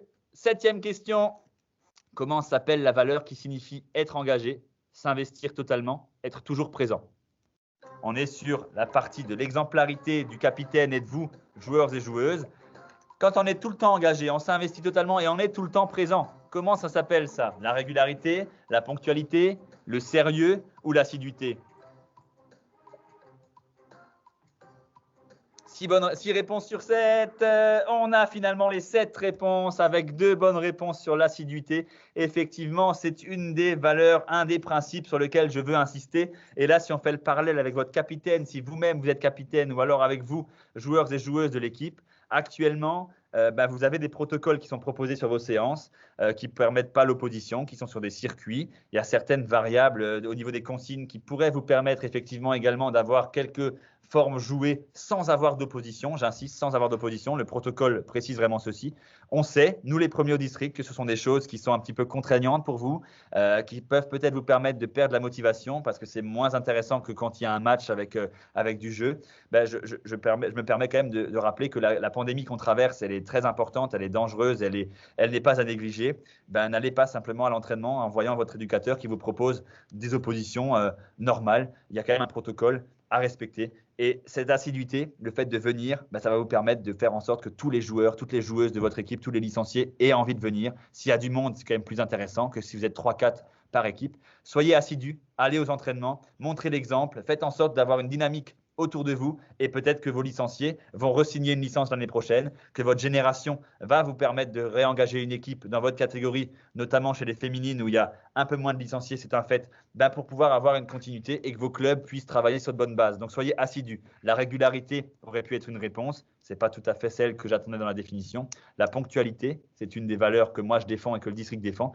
Il y a un rendez-vous, soyez ponctuels, donnez à votre éducateur ou éducatrice l'occasion de travailler dans de bonnes conditions. Et le sérieux, évidemment, le sérieux, c'est toutes ces 4 valeurs sont à mettre dans votre petit sac à dos que vous amenez le jour de votre présence à l'entraînement ou en match dans vos clubs. L'assiduité était la bonne réponse, 1 point sur le classement. Charlotte, première. Noan, qui a fait le plus gros combo avec 4 bonnes réponses d'affilée. Noan, qui représente très dignement son club du RHW 96 et qui nous avait montré avant la coupe qu'il avait remportée à son biathlon. Bravo à vous. Vous avez les 5 encore la chance de remporter le quiz. Quel est le slogan de la campagne menée par l'UEFA actuellement? Nous sommes ici sur le football pour tous, dans la charte de l'éthique. No to racism, no room for racism, respectez l'adversaire ou stand up, speak up.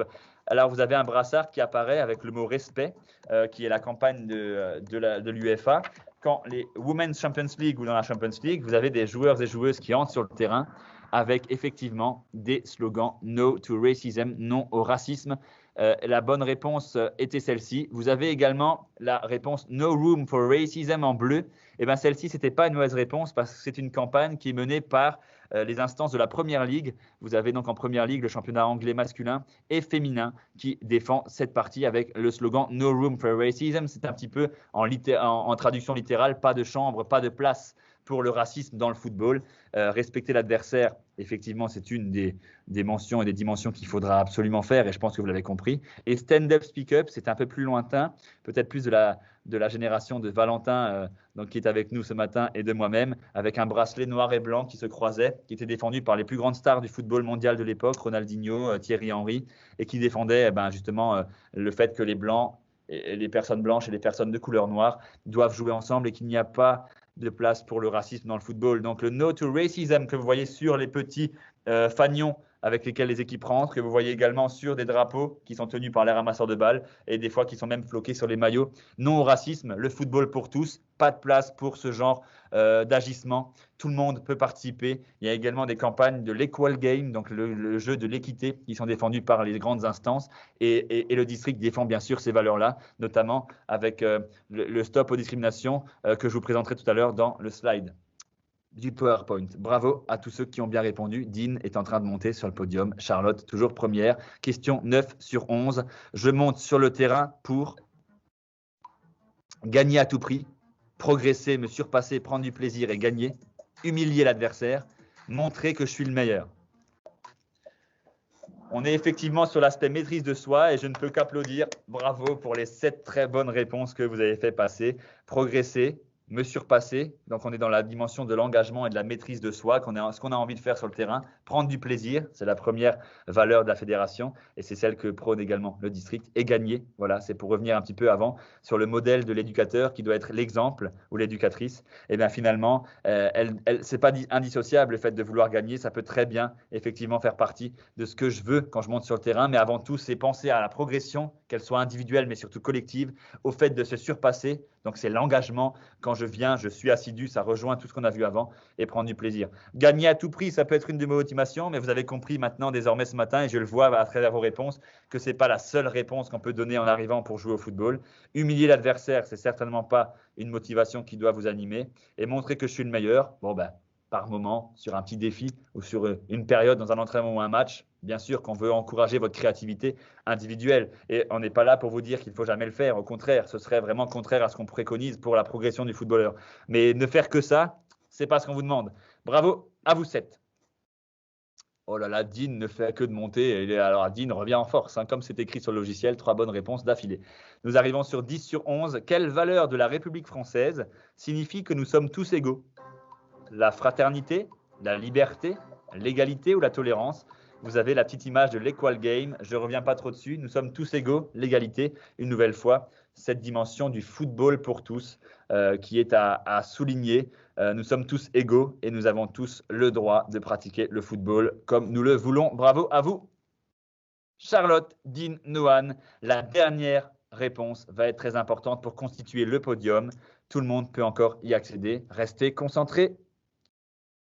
Quelle est la 5e valeur de la fédération ? Le plaisir, l'engagement, le respect ou la solidarité. Avec le petit logo J'ai rêvé le foot qui vous montre bien effectivement qu'elle est importante. La 5e valeur n'est pas la première du plaisir, mais c'est bien la solidarité de l'acronyme PRES, P-R-E-T-S, plaisir, respect, engagement, tolérance, solidarité. Bravo aux 6 qui ont bien répondu. Podium.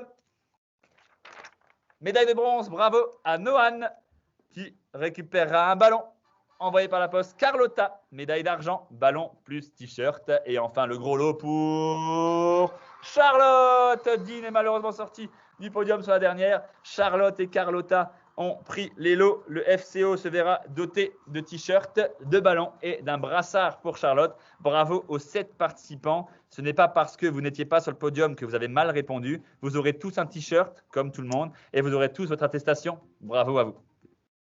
On revient rapidement sur le PowerPoint qui est ici. Et je passe rapidement sur le corrigé en 3-4 minutes, histoire de passer la main derrière à Valentin. Nous avions sur la valeur de l'apprentissage. Et vous recevrez ce PowerPoint à la maison pour tous ceux qui ont participé avec le corrigé. Donc, vous pourrez vous réinspirer. Vous recevrez également le lien qui mène à la charte de l'éthique sur le site de la fédération pour aller voir des petites vidéos qui reprennent tous ces items avec des intervenants comme Corinne Diacre, la sélectionneur de l'équipe de France féminine, ou d'autres intervenants liés à la fédération, qu'ils soient licenciés ou non, même des joueurs et joueuses, des équipes A nationales, qui vous expliqueront un petit peu tout ce qu'on peut attendre dans les différentes thématiques. Quelles sont les valeurs de la fédération, l'organe qui délègue son pouvoir aux ligues et districts? Regardez, elles vont apparaître. Le plaisir, le respect, l'engagement, la tolérance et la solidarité qu'on vient de voir avec les lettres dorées au début des mots qui font l'acronyme PRES pour qu'on puisse toujours bien les retenir. Que signifie donc le P de l'acronyme PRES? Le plaisir, on y est venu tout à l'heure.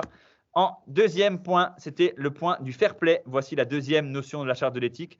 Quand je fais faute sur mon adversaire, on avait bien précisé qu'on va s'inquiéter de son état de santé, qu'on le relève et qu'on se replace ensuite. Surtout pas qu'on se replace ou qu'on dise à l'arbitre qu'on vienne contester. Je vous sensibilise là-dessus. Tout ce qui est contestation arbitrale, si vous entendez vos parents ou si vous-même, vous avez l'habitude d'en faire, essayez d'éviter au maximum. Placez-vous simplement un moment et faites-le peut-être sur les plateaux des plus petits en football animation à la place de l'arbitre. Et vous verrez bien que ce n'est pas un rôle facile et que l'humain peut se tromper. Donc, les contestations n'apportent rien. Replacez-vous et on passe à l'option suivante. Si le district peut éventuellement vous faire passer un message, quand on rate une action ou qu'on fait une faute, eh bien, on peut dire en s'encourageant, allez, on passe à la suivante et on arrête de rester trop longtemps sur celle qui était négative avant. Si j'obtiens un pénalty en simulant, comme vous l'avez bien retenu, essayez d'être honnête, d'être loyaux en football. Les mots-clés à retenir, le fair play, qui est défendu effectivement par J'ai rêvé le foot avec ce brassard du capitaine qui va être envoyé à ceux qui ont gagné et qui ont été distribués sur les précédentes formations des capitaines. J'ai rêvé le foot. Les attitudes, l'exemple et le respect sont les mots-clés à retenir. Quel arbitre a été élu meilleur arbitre de Ligue 1? On a vu que c'était Stéphanie Frappart. Et comment se nomme la valeur qui définit le fait de ne pas avantager un camp plutôt qu'un autre, de rester neutre et honnête et juste? C'est l'impartialité. Troisième valeur de cette charte de l'éthique. Les mots-clés, le rôle de l'arbitre, les contestations dont on vient de parler, être juste, loyal, et je vous encourage à aller arbitrer avec Stéphanie Frappart qui apparaît sur notre slide et qui nous montre bien l'impartialité, ne pas prendre parti en trichant de son club, être impartial dans sa vie. Lors d'un match de football, le respect, c'est toujours avec tout le monde, partenaires, adversaires, dirigeants et arbitres. Et les maillots ou fanions des équipes évoluant en Champions League ou Women's Champions League sont floqués du mot respect, la quatrième dimension, la quatrième valeur prônée par la charte de l'éthique de la Fédé. Vous avez les maillots, les badges, les slogans No to Racism qu'on a vu avant. Et enfin, va apparaître ici, tous unis contre la haine. C'était une campagne menée par le ministère. C'était une semaine d'éducation et d'action contre le racisme et l'antisémitisme qui s'est déroulée au mois de mars 2019, qui a été défendue par le district. Vous avez certainement vu cette affichette passer devant dans vos clubhouses et sur vos terrains. Donc, le district est engagé, bien sûr, au même titre que les autres instances du football, dans ces campagnes de l'acceptation de tous et du respect. Pendant le match, les parents devraient et le samedi, l'éducateur devrait. Et bien déjà, le samedi, il faudrait effectivement que tous les joueurs, toutes les joueuses aient le même temps de jeu, dans les petites catégories du moins, pour qu'on ait tous l'accès au football, qu'on respecte l'arbitre et ses décisions, qu'on prône finalement la formation et l'apprentissage des joueurs et des joueuses plutôt que les résultats au départ. Voilà, c'est important bien sûr d'être premier, mais c'est avant tout important d'apprendre le football dans un cadre qui est positif. Valoriser, rassurer, éduquer et montrer l'exemple. Avec notre quiz, vous aurez compris tout ce que devrait effectivement faire l'éducateur et que vous aussi, joueurs et joueuses, devez faire. Les licenciés des clubs ont bien sûr un rôle à jouer dans l'environnement et l'éco-responsabilité, qui est la sixième valeur de la charte de l'éthique fédérale. Et bien sûr, jeter les déchets dans une poubelle spécialement prévue à cet effet s'appelle le tri, avec le petit symbole en bas du recyclage. Vous avez un programme éducatif fédéral, peut-être pensez à en parler à vos éducateurs, à vos parents, pour que ce soit fait avec des intervenants qui peuvent, peut-être en ce moment avec la pandémie actuelle, vous prévoir des interventions sur tout le panel qu'aborde le programme éducatif fédéral. Il y a des notions d'apprentissage, des notions d'éco-responsabilité, de citoyenneté, également des notions qui vous aident à préparer votre sac quand vous êtes parmi les plus petits, à penser à avoir une attitude respectueuse envers vos dirigeants et à bien vous comporter de vous-même en termes d'hygiène. Enfin, l'exemplarité, vous avez les brassards du capitaine formés par le district d'Alsace de football, J'ai rêvé le foot. Donc, s'investir totalement, c'est bien sûr finalement l'assiduité, l'engagement et l'exemplarité, la septième valeur de la charte de l'éthique. Prônez ces valeurs, soyez exemplaires sur les terrains. Comment s'appelle le football pratiqué par les malvoyants et non-voyants? On avait vu que c'était le Cécifoot. Quel est le nom de la campagne menée par l'UEFA qu'on avait abordé? C'était No to Racism. Et là, c'est vraiment pour insister sur l'accès au football pour tous, d'accord? Quelle que soit son origine, son sexe, son genre, tout le monde a accès au football, qu'il soit en situation de handicap ou complètement valide, qu'il vienne d'arriver dans un pays ou non, qu'il soit en situation d'irrégularité pendant un temps ou non. Tout le monde a le droit d'accéder au football, qu'il soit né dans un pays où malheureusement il y ait d'autres problèmes. On peut penser à cette ouverture d'esprit, cette solidarité, ce football pour tous qui est hyper important, et ce sont des valeurs que l'on défend ardemment à la fédération, à la Ligue et surtout au district qui aujourd'hui vous prône et vous propose cette formation. Si j'entends une insulte à mon égard sur le terrain, qu'est-ce que je fais? Et je monte sur le terrain on est sur la 9e valeur de la charte de l'éthique, la maîtrise de soi. On parle d'attitude, de maîtrise. N'allez pas insulter quelqu'un encore 2 fois plus si vous êtes insulté.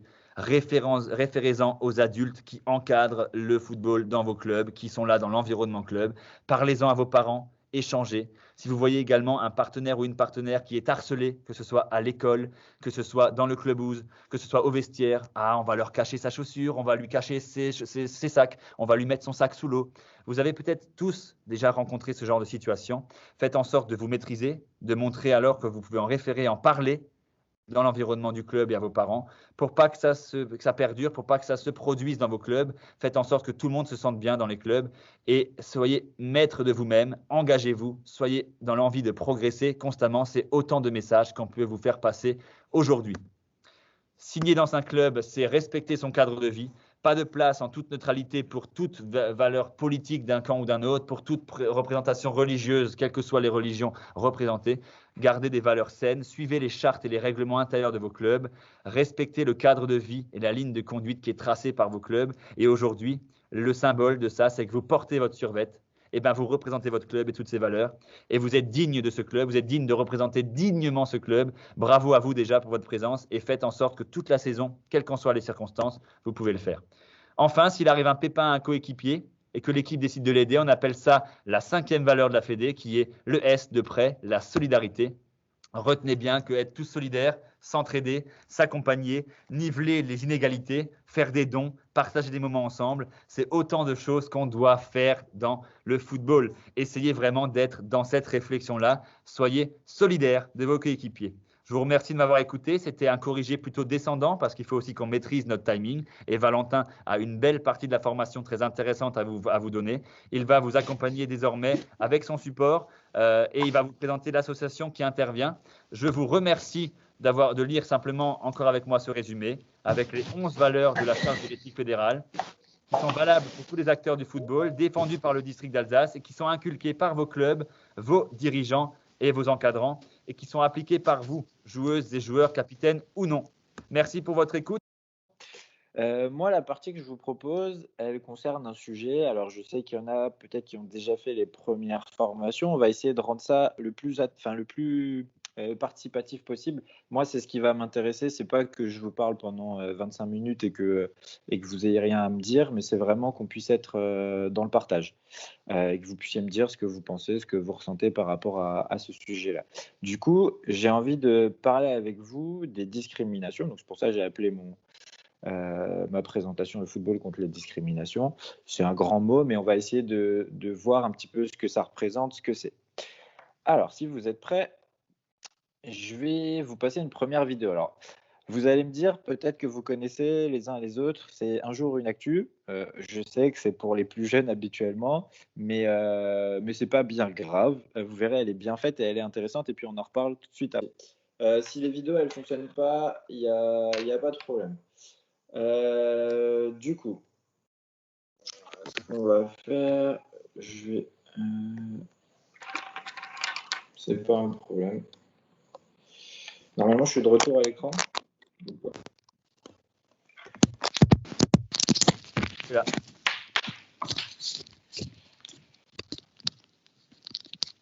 Je vous remettrai le PowerPoint après, il n'y a pas du tout de souci. Si vous n'entendez pas la vidéo, c'est pas grave. Cette vidéo, elle vous présente des stéréotypes. Est-ce que quelqu'un a déjà entendu parler de stéréotypes ou pas? Qui a déjà entendu ce mot parmi vous?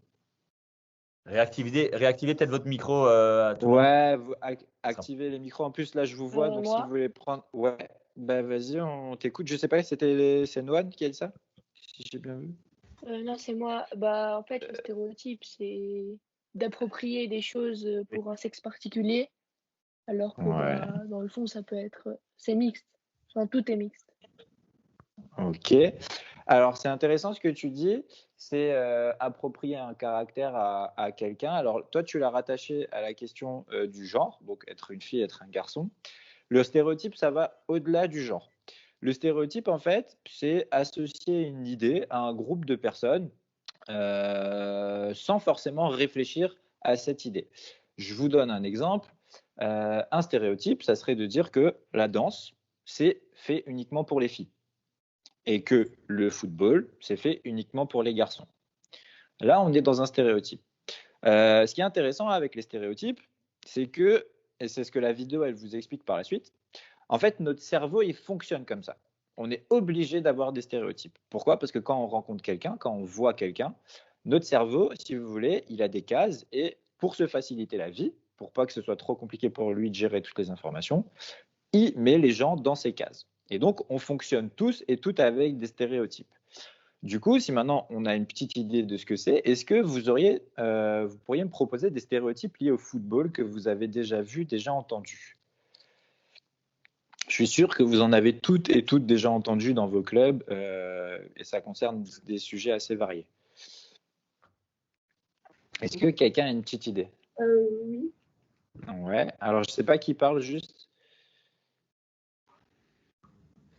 Annoncez vos prénoms quand vous voulez En parler. fait, si vous, dans votre barre d'outils en bas, vous avez une petite main. Quand vous voulez prendre la parole, activez juste la main, comme ça je vois et je vous donne la parole, il n'y a pas de souci. Ouais, donc c'était. Alors on va écouter Noan déjà qui a levé la main et ensuite les filles du FCO, on vous écoutera.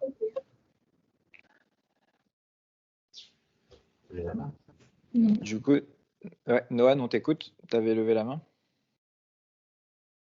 Non, pas forcément. On peut passer à du FCO. Ok, bah alors les filles du coup du FCO, on vous écoute. En fait, on n'est pas sûr que ça parce qu'en fait, on n'est pas sûr, ouais. C'est pas grave du tout, lancez-vous, on va voir ensemble, il n'y a aucun problème.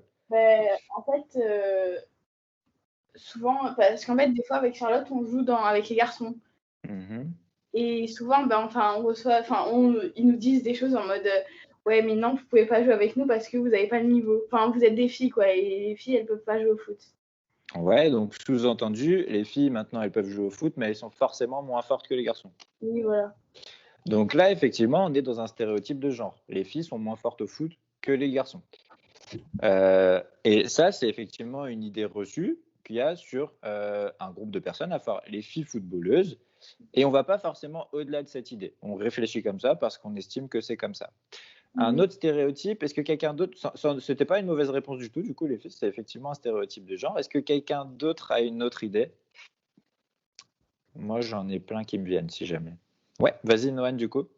Je sais pas si c'est Noan en fait. Non, c'est ouais. Vas-y, on t'écoute. Par exemple, quand on va sur un terrain de foot, on joue avec les amis. Et s'il a un ami qui est assez fort, qui est assez gros, alors on dit qu'il va au goal. Parce que courir, c'est un peu difficile pour lui. Alors ça, c'est un super exemple de stéréotype. Là, on a un stéréotype lié à l'apparence physique de quelqu'un. Donc, vous l'avez peut-être déjà vu dans les cours de récréation. Toi, tu l'as expliqué, effectivement, quand tu joues avec des amis et qu'il y en a un qui est un peu plus fort, qui est un peu plus corpulent que les autres, eh ben, on va préférer le mettre au but parce qu'on va se dire, de toute façon, comme il est un peu plus lourd, un peu plus gros, il ne va pas courir autant que les autres, donc ça va être un inconvénient pour l'équipe. Ça se passe aussi comme ça dans les cours de récréation. Généralement, quand il faut faire les équipes, c'est pareil. La personne, l'enfant qui est un peu plus gros, un peu plus lourd, soit on ne va pas le prendre du tout, soit effectivement on va le mettre au but. Là aussi, stéréotype lié à l'apparence physique. Donc c'est un très bon exemple, Bertrand. Pour vous en donner d'autres et pour avancer ensuite, un stéréotype, ça serait de dire par exemple que tous les footballeurs et toutes les footballeuses de village sont racistes. Parce qu'il y a eu des soucis liés au racisme dans les villages. Tous les footballeurs et footballeuses d'un village sont racistes. Un autre stéréotype, ça serait de dire tous les footballeurs et footballeuses des clubs de quartier provoquent des bagarres ou des problèmes de violence à chaque match.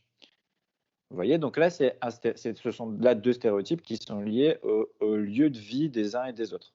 Donc ces stéréotypes, ce que je voulais vous dire, c'est que ce n'est pas grave d'en avoir puisque notre cerveau, il fonctionne comme ça. Le problème du stéréotype, et du coup, je vais vous repartager l'écran, c'est que le stéréotype, il peut découler sur ce qu'on appelle des préjugés. Et ensuite, du préjugé, on arrive sur la discrimination. Du coup, votre stéréotype ici, vous voyez mon écran? Oui, on voit. Ouais, super. Donc, vous voyez en rose, il y a le bandeau stéréotype. Donc, l'exemple, c'est les femmes ne sont pas fortes. Le préjugé qui en découle, c'est de dire les femmes ne sont pas fortes, donc elles ne peuvent pas lever des objets lourds.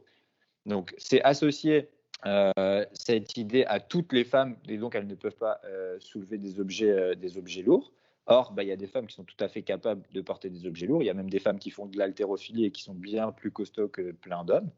Et donc là, du stéréotype, on arrive sur le préjugé. Et du préjugé, et c'est là le souci, on découle sur ce qu'on appelle une discrimination. Et la discrimination ici, ça serait de dire parce que les femmes, elles ne sont pas fortes, elles ne peuvent pas lever des objets lourds, et donc on va les empêcher d'accéder par exemple à certains postes de travail, notamment le métier de pompier, parce que dans ce métier-là, il faut soulever pas mal de charges, il faut porter les tuyaux et tout ça. Et donc là, on les prive d'un droit à partir d'un stéréotype qui est devenu un préjugé, et on découle sur une discrimination. Et tout ça, en fait, c'est un cercle vicieux. Et ça fonctionne toujours comme ça. Par exemple, on peut dire aussi, si je vous donne un autre exemple, on dit les gens qui habitent dans le sud, ils aiment bien faire la sieste. C'est un stéréotype. Ok. Le préjugé qui découle du stéréotype, c'est comme ils aiment bien faire la sieste, tous les gens qui habitent dans le sud sont fainéants. Et la discrimination qui découle, bah, c'est comme tous les gens qui habitent dans le sud aiment faire la sieste et sont fainéants, et ben on va pas les prendre, on va préférer prendre quelqu'un qui vient d'une autre région sur un poste de travail parce que cette personne-là sera moins fainéante. Est-ce que ça vous paraît un peu plus clair ce processus lié à la discrimination? N'hésitez pas à me dire, parce que moi je ne vous vois plus à l'écran du coup. Est-ce que ça vous paraît clair ou pas? Allez-y, messieurs, dames. Pour moi, ça paraît clair. Oui, dites-moi s'il y a quelque chose que vous ne comprenez pas, il n'y a pas de souci. Ok, très bien. On va enchaîner alors. Le problème, c'est que la discrimination, et c'est là l'objet de mon intervention ce matin, la discrimination, c'est une infraction punie par la loi française. Donc, on n'a pas le droit de discriminer en France. On va voir ensuite ce que ça représente exactement cette discrimination. Mais là, ce que je vais vous proposer, et j'aurais du coup besoin de vos avis, c'est des situations. Je vais vous poster, il y a 3 situations différentes et on va essayer de voir en quoi c'est une discrimination et quel est le problème dans les photos que je vous montre. Alors, qu'est-ce que vous voyez à l'écran? À quoi elle vous fait penser cette photo que vous voyez à l'écran? Si Romain, tu peux juste faire comme moi, je vois plus qui lève la main ou pas. Alors, nous avons Noan qui. Vas-y, Noan, je te donne la parole. Moi, je vais gérer ça, effectivement. Ouais, distribue juste la parole. Le monsieur qui a la banane en main, on a l'impression qu'il veut la jeter sur quelqu'un. Ouais. Effectivement. Alors, est-ce que vous pensez qu'il va la jeter sur quelqu'un? Qu'est-ce qu'il fait avec cette banane? Qu'est-ce qu'elle représente, cette banane, d'après vous? Alors, nous avons Sophia qui lève la main et ensuite, je donnerai la parole à Maxime. Donc, Sophia en première. Bah, je pense que c'est une forme de racisme. C'est par rapport à la couleur, au physique. La couleur noire. Ok. Nous avons Dean qui prendra la parole après Maxime. Donc, Maxime d'abord et ensuite Dean. Maxime, juste ton micro si tu veux bien. Parfait. Moi aussi, je pense que c'est une forme de racisme avec la banane envers les personnes de couleur. Merci. Merci à Maxime. Et donc, nous avons Dean qui a levé la main également sur le sujet. C'est une forme de racisme. Avec la banane, c'est comme s'il se référait comme si la personne c'était un singe. Effectivement, c'est exactement ça. Donc vous avez bien saisi la situation. Et effectivement, peut-être qu'il pourrait la jeter. Alors pour l'anecdote ici, je ne sais pas si vous avez reconnu du coup avec les maillots, mais on est à Fenerbahçe, mais c'est une situation qui est déjà arrivée il y a quelques années notamment. Il y a Dani Alves qui s'est fait jeter une banane dessus pour les mêmes raisons. Et qui a réagi de manière assez inattendue et assez drôle, et en fait qui a, je pense, et c'est ce qui a fait que du coup on a beaucoup parlé de cette situation, il a ramassé la banane et il l'a mangée. Histoire de dire, en fait, oui, tu me jettes une banane, pour moi ça signifie rien, à part que c'est un fruit et que j'aime bien les bananes, donc je vais la manger. Et c'était assez intéressant cette réaction qu'il a eue, un peu différente des autres. Il y a d'autres joueurs qui ont vécu ce genre de situation. Marega, il n'y a pas longtemps, a subi ce genre de situation de cris racistes à Porto. Dans le championnat de France, on avait aussi le capitaine d'Angers, il y a 2-3 ans, qui avait entendu des insultes racistes. Et eux n'ont pas su, et en même temps, ça peut très bien se comprendre, faire autrement que se mettre en colère, ou en tout cas être vraiment choqué par ça. Daniel Alves, il a réagi un peu autrement. En tout cas, vous avez bien saisi la situation. Ici, la banane, elle symbolise effectivement les singes. L'idée, c'est de dire, et c'est d'ailleurs le stéréotype, c'est que les personnes de couleur sont des singes. Ça, c'est le stéréotype. Voilà. Elles sont affiliées à des singes à cause de leur couleur de peau. Le préjugé qui en découle, c'est de dire les personnes de couleur sont affiliées à des singes et donc elles sont forcément plus bêtes que les autres, parce que les singes, c'est plus bête qu'un homme. Et donc, de là, on peut découler à des discriminations à des niveaux différents. Donc ici, vous êtes dans une attitude qui est discriminatoire avec cette banane. En tout cas, elle se fonde sur un caractère de discrimination qui est la couleur de peau. Alors ça, c'est un premier critère. Je vous mets une deuxième situation. Je vous laisse l'observer et n'hésitez pas à me dire ce que vous en pensez. Alors, pour information, je n'ai juste pas la date exacte de ces chiffres, mais je pense que c'était dans les 3-4 dernières années maximum. Alors, Il me semble que c'était 2019. j'aurais juste besoin que certains qui avaient levé la main avant recliquent sur la main pour la rebaisser s'ils veulent. Dans le même sujet, s'il vous plaît. Si c'est par contre pour une main levée qui a. Voilà, donc là, on a Antoine, Mathis, Valentin qui veut bien intervenir sur cette image. Ouais, bah, on t'écoute. Vas-y, Antoine. Alors, en fait, ça veut plutôt dire que les femmes, ils auraient moins de salaire, en tout moins d'argent que les hommes. Mhm. Alors, on saurait pas vraiment pourquoi, mais plus parce qu'ils auraient moins de force, des choses comme ça, et que les hommes auraient le pouvoir sur les femmes. Ok. Est-ce que quelqu'un d'autre voulait réagir? Alors, oui, il y a Dean qui relève la main. Donc, Dean, je t'en prie. Ben, c'est comme si il disait que l'homme est supérieur à la femme, alors que pas du tout. Mhm. Effectivement, c'est intéressant aussi, ouais. Vous trouvez que la différence entre les deux salaires, donc c'est les salaires moyens, hein, c'est pas les salaires fixes de tous les joueurs, c'est un salaire moyen. Mais vous pensez que qu'est-ce que vous pensez de cette différence? Que pour vous, elle est justifiée? Est-ce qu'elle n'est pas justifiée? Est-ce qu'elle est assez énorme ou pas? Qu'est-ce que vous en pensez de ça? Alors, la parole à Sophia. Bah, je trouve que c'est injuste parce que les femmes maintenant elles sont aussi fortes que les garçons. Mhm. Ok. Et, Est-ce que tout le monde est d'accord avec ça, que les femmes elles sont aussi fortes? Oui. Ouais. Okay. Nous avons Antoine qui lève la main. Donc, Antoine, vas-y. Bah, en fait, c'est comme on avait vu avant, on peut dire que les femmes, bah, là, il y a plein de gens qui diront les femmes, ils ont moins de capacité, des choses comme ça. Mhm. Alors, les hommes, ils sont employés dans des comment dire, dans des travails qui payent plus parce que les femmes, Ouais. on pense qu'ils ont moins de capacité. D'accord. Alors effectivement, c'est super intéressant ce que tu viens de dire, Antoine, parce que toi, tu l'as rattaché au travail. Moi, l'exemple que je vous donne, il est un peu plus foot, mais cet exemple que vous voyez ici associé au foot, il existe dans tous les types de travail qui font la société aujourd'hui, et des inégalités de salaire entre les hommes et les femmes existent partout.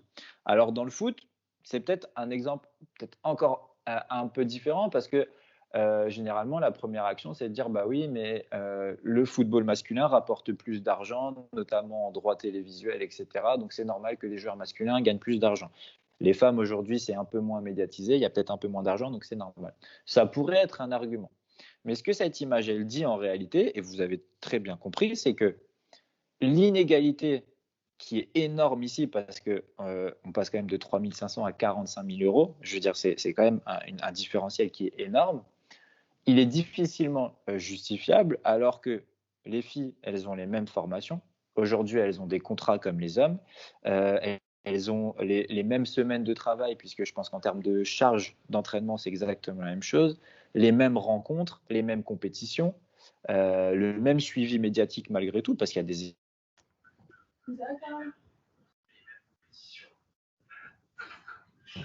Oui, Val, on t'a perdu?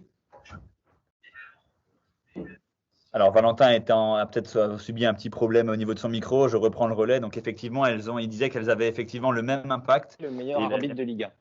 Voilà. Donc, Valentin, tu as quelques instants, mais du coup, ouais. on t'a retrouvé. Donc, tu peux enchaîner. Il y a Antoine, Mathis qui aimerait réagir et Sophia avait levé la main aussi avant. Je ne sais pas ce que vous n'avez pas entendu, mais je disais qu'en fait, l'exemple que vous avez parce que vous êtes dans une situation de discrimination faite aux femmes par rapport au salaire qu'elles touchent. Alors, je ne sais pas si vous avez entendu ce que je disais. Généralement, dans le foot, on va dire oui, mais il y a plus de droits télévisuels dans le football masculin, donc il y a plus d'argent, donc c'est normal que les hommes touchent plus. Et comme les femmes, c'est un petit peu moins médiatisé, on pourrait prendre cet argument qui peut être entendu, c'est possible, mais n'empêche, le différentiel, il est difficilement justifiable aujourd'hui sur les salaires, alors que les femmes footballeuses ont des contrats, ont les mêmes charges d'entraînement, ont les mêmes suivis médiatiques puisqu'elles sont interviewées, etc. Elles ont les mêmes compétitions, exactement les mêmes. Donc, c'est difficilement explicable. Mais moi, ce qui m'a surpris tout à l'heure, dans le premier quiz que vous avez fait, il y avait une question sur qui a été élu le meilleur arbitre de Ligue 1 en 2019-2020. Et est-ce que vous vous souvenez ce que vous avez répondu? Allez-y, même sans lever la main, si quelqu'un sait. Antoine, par exemple, ouais. La main ou... Enfin, est-ce qu'il y a quelque chose qui vous a pas surpris dans les réponses? Alors, les filles du FCO lèvent la main. Allez-y, les filles du FCO. Ouais. Bah, c'était une arbitre féminine, la meilleure arbitre de Ligue 1. Sophia. Ouais, exactement. Ouais, Sophia. Ils ont tout de suite pensé que c'était un homme. Ok. Exactement. Et en fait, cette réaction, et c'est ce que je vous disais tout à l'heure, vous êtes fondé aussi en répondant sur un stéréotype. Vous avez vu une femme dans la liste, pourtant Stéphanie Frappart, c'est certainement l'arbitre dont on a le plus entendu parler ces derniers mois, qui a été le plus médiatisé, mais à aucun moment vous vous êtes dit, et c'est pas grave, hein, c'est pas du tout grave ce que je vous dis, mais c'est parce que c'est notre cerveau qui fonctionne comme ça, vous l'avez affilié à ce stéréotype. Et l'idée, c'est de se dire, bah oui, c'est pas parce que c'est une femme qu'elle pourrait pas être élue meilleure arbitre de Ligue 1, la preuve, elle l'a été, mais par réflexe, on va répondre que c'est un homme, parce qu'on a l'habitude que ce soit un homme. Et notre cerveau, il fonctionne comme ça. Et en fait, l'idée, c'est de sortir de ça, parce que ça mène à des discriminations. Je vous propose une troisième situation. Alors, c'est une vidéo. C'est pas grave si vous n'avez pas le son, vous n'avez pas besoin de l'entendre cette fois-ci.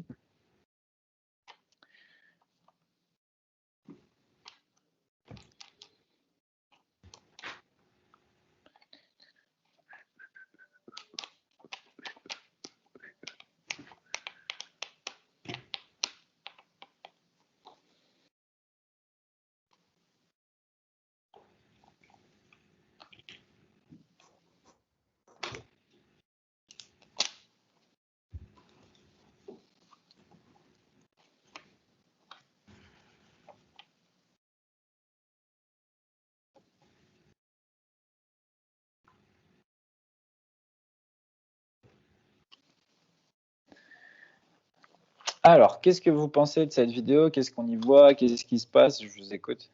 Alors, baissez les mains, ceux qui avaient levé les mains tout à l'heure, peut-être qu'ils ne veulent pas participer, sinon je vous interroge, ceux qui ont la main levée, aucun problème. Donc, on commence par Dean qui a la main levée depuis un moment. Ben, je crois que c'est des gens aveugles et il y a d'autres gens qui dirigent leurs doigts sur un terrain en bois pour faire les actions, pour qu'ils arrivent à visualiser le match dans leur tête. C'est exactement ça, c'est exactement ce qui se passe. En fait, vous avez une personne atteinte de cécité. Donc, avant, on a parlé de cécifoot, ça tombe bien. Ben là, vous avez des personnes qui ont perdu la vue ou qui ont des problèmes de vue. D'autres personnes qui, elles, voient le match et qui leur font vivre les actions sur un plateau en bois. Alors, ici, on n'est pas dans une situation de discrimination.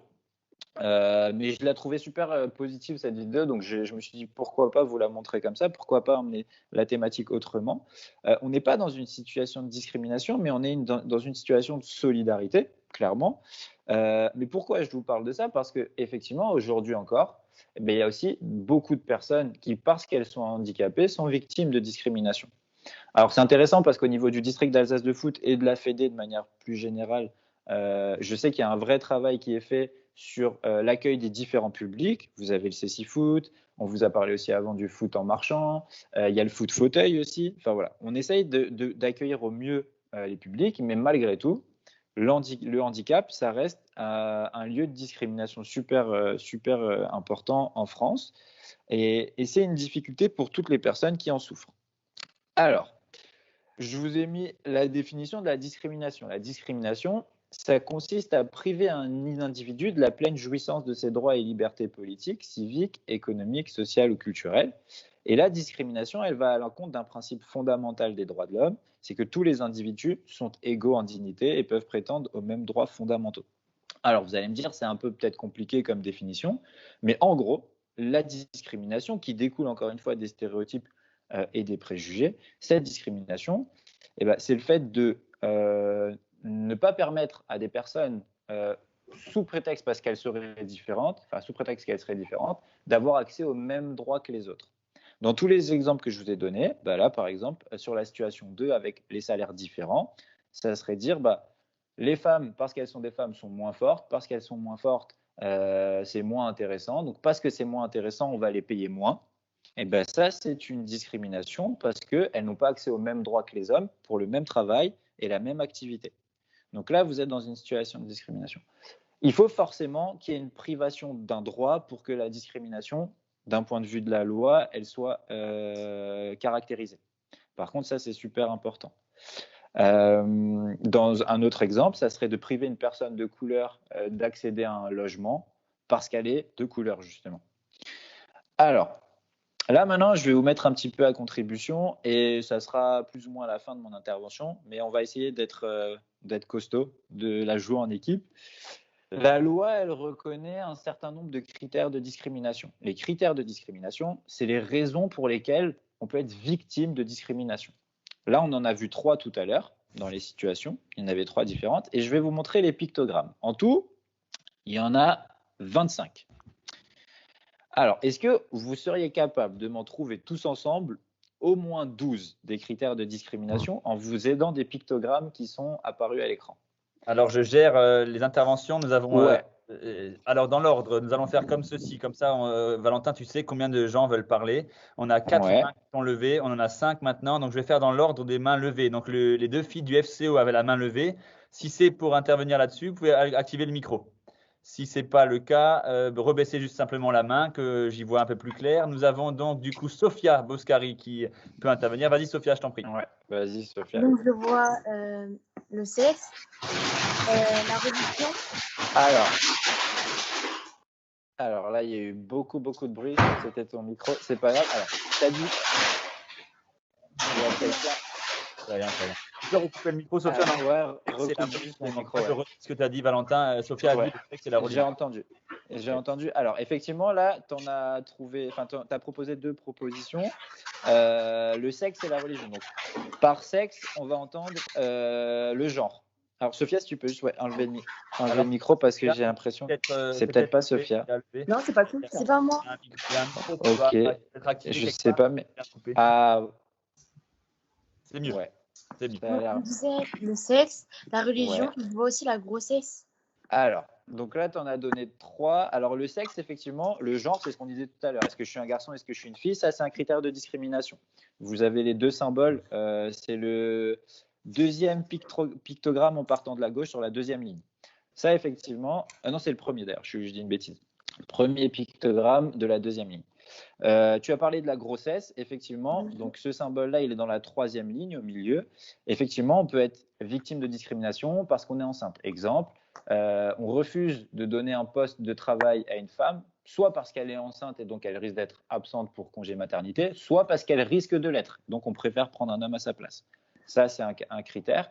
Et il y a un critère très important aussi que tu as donné, c'est la religion. Donc là, c'est dans la dernière ligne.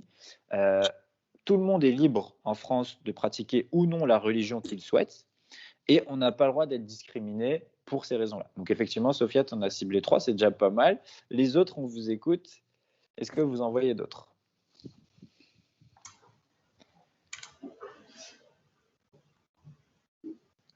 Je vous écoute.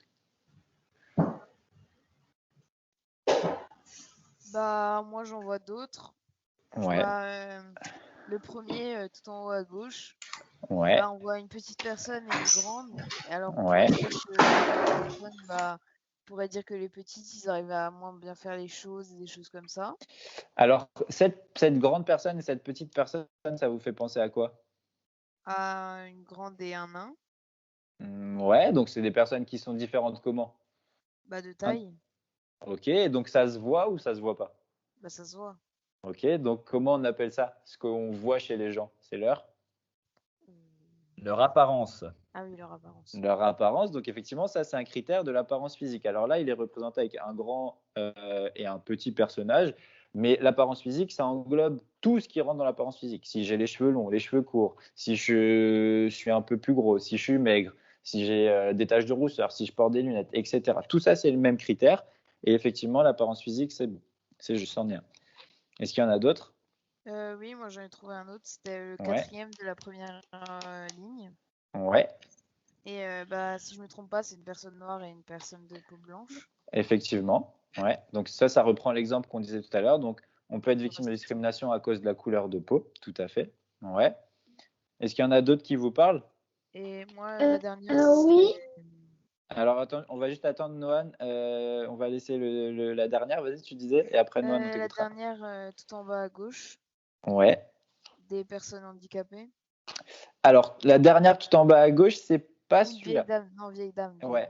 Alors, effectivement, ça, c'est l'âge, le critère. Enfin, la situation, quand tu es en situation de besoin ou quand tu as besoin d'aide, tu peux être discriminé pour cette raison-là. notamment les personnes âgées qui ont besoin d'être accompagnées, elles peuvent être discriminées par rapport à ce critère-là.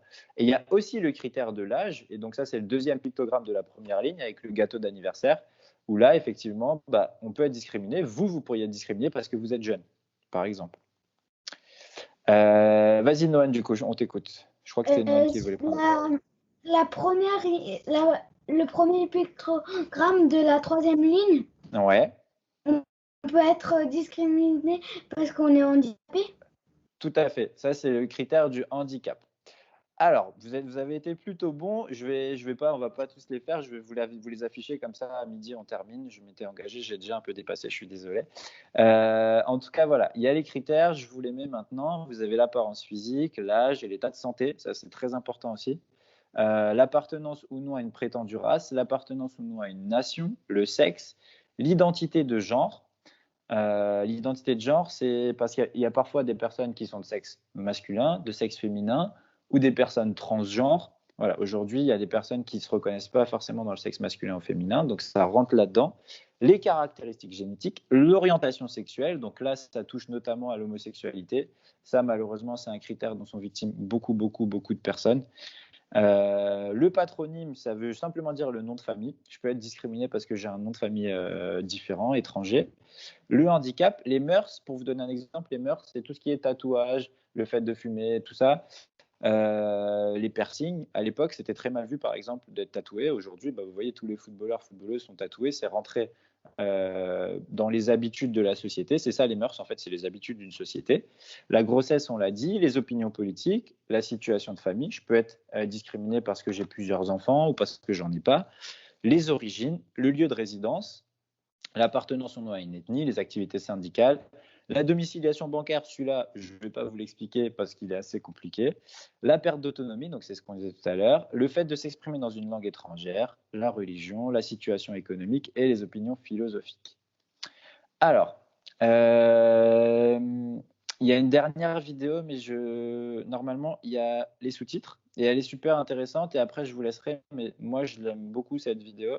Je trouve que c'est une belle manière de terminer.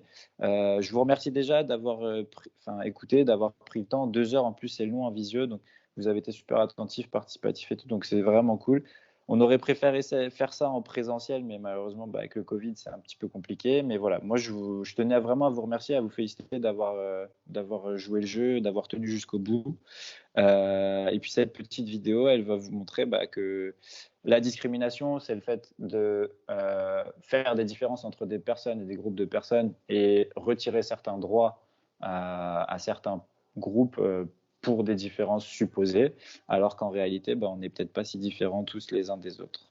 Donc, je vous mets la vidéo et ensuite, on se dit au revoir. Alors, Valentin, juste avant que tu démarres, il y a Sophie avait quand même une question sur le départ. Sur qu'est-ce que l'on sous-entend par les activités syndicales? Elle avait levé la main, j'ai pas eu l'occasion de la trouver, mais voilà, si tu peux leur expliquer ça. Ah oui, pas de souci, pas de souci. C'est vrai que moi je vois pas les questions, je suis désolé. Si vous avez des questions, n'hésitez pas. Ok. Alors, activité syndicale. Alors, le syndicalisme, c'est le fait, notamment dans les entreprises et dans les grandes entreprises. Alors, il y en a partout des personnes syndiquées, mais c'est le fait, en fait, au sein d'une entreprise, de défendre les droits des travailleurs, des salariés. Donc, il y a des groupes syndicaux, la CFDT, la CGT, tout ça, et on peut être discriminé parce qu'effectivement, on défend les droits des salariés. Ça peut être, par exemple, mal vu par les patrons, et donc on pourrait être discriminé dans l'accès à un poste mieux placé hiérarchiquement. On pourrait préférer prendre une personne non syndiquée et qui pose pas de problème au patron, plutôt quelqu'un qui est syndiqué et qui défend les droits des autres salariés, qui empêche un peu le patron de faire ce qu'il veut. Est-ce que c'est plus clair?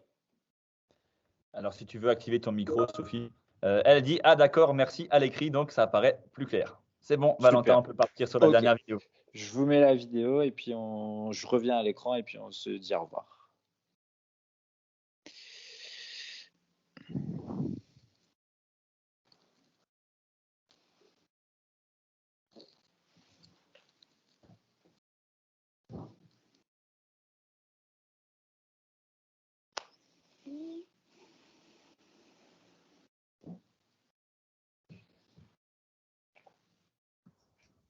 Ah oui, donc. coupez bien vos micros.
Alors, je vais juste retourner à la vidéo.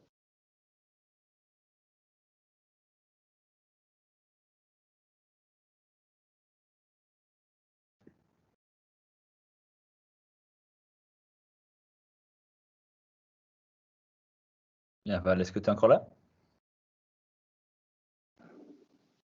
Est-ce que tout le monde m'entend? Est-ce que tout le monde me voit? Alors, Ouais. si tu veux arrêter éventuellement, on t'entend, mais on ne te voit pas. Ah, si, on te voit, mais il y a encore un Si, partage. je suis là. Ah ouais?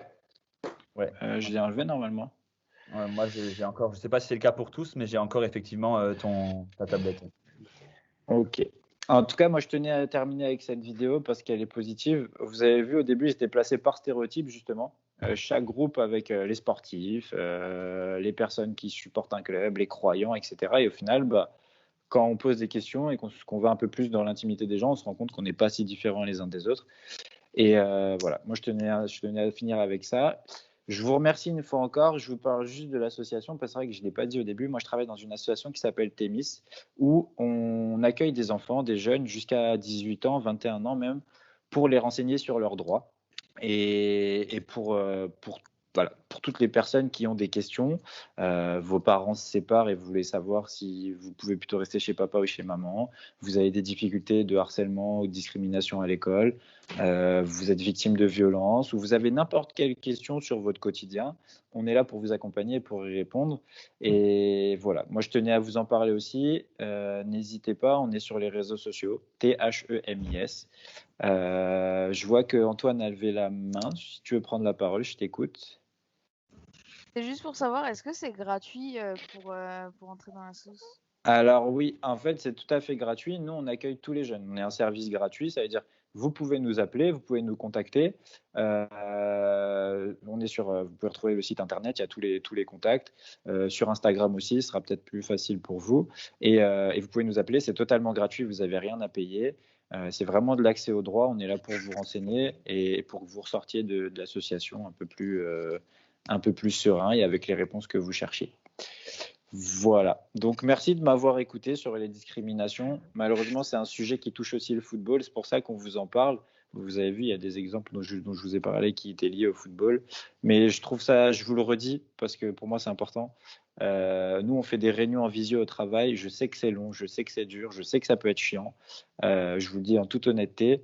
Moi, je vous remercie sincèrement d'avoir joué le jeu jusqu'au bout. Même ceux qui n'avaient pas les caméras et tout, vous avez écouté, vous avez pris la parole. Donc, je vous remercie sincèrement parce que ça fait que nous, on peut continuer à faire ces interventions. Et je vous souhaite de vous revoir, mais dans un autre contexte, en physique, voilà, en présentiel. Je te laisse terminer, Romain, si tu veux. Merci Val. Quelle meilleure conclusion que celle que tu viens de donner. On a dépassé un petit peu le temps, mais c'était aussi de bon fait parce qu'effectivement, j'avais envie de détailler les interventions sur les 2 quiz. Donc, j'ai grignoté un peu de temps de Valentin qui l'a récupéré. Il avait bien raison. Merci Valentin pour ton intervention. Merci à Thémis d'être notre partenaire, de s'associer à nous pour passer ce genre de message. À vous toutes et tous, merci beaucoup d'avoir participé ce matin. Sans vous, finalement, cette formation, elle n'aurait pas pu se faire. C'était vraiment très agréable de vous voir connectés. Vous avez été tous attentifs, vous avez tous apporté votre contribution, vos expériences. Retenez tout de ce qu'on vous a dit, essayez d'en faire ce que vous voulez. Donc, vous allez le personnaliser, en prendre ce que vous voulez, jeter ce que vous voulez pas. Mais essayez d'être les ambassadeurs de toutes ces valeurs qu'on a données là aujourd'hui avec Thémis et le district d'Alsace de football, en s'appuyant notamment sur la charte de l'éthique de la Fédé, pour que vous compreniez que le football, c'est aussi tout ça. Donc, merci. Bons entraînements à vous. J'espère que le contexte sanitaire va s'améliorer rapidement. De ce côté-là, nous, on ne peut rien y faire à part s'adapter. Adaptez-vous aussi. On vous accompagnera au mieux pour que vous puissiez garder le plaisir à jouer au foot, continuer à jouer au foot. Soyez assidus aux entraînements et passez ces messages à vos coéquipières et à vos coéquipiers au nom du district. Voilà, merci pour ça. Et je vous souhaite une belle fin de semaine, une belle fin de vacances. Et bonnes vacances. À l'école, courage. Allez, au revoir. Merci. Au revoir à tous. Merci à vous. Merci à vous. Merci. Au revoir. Au revoir.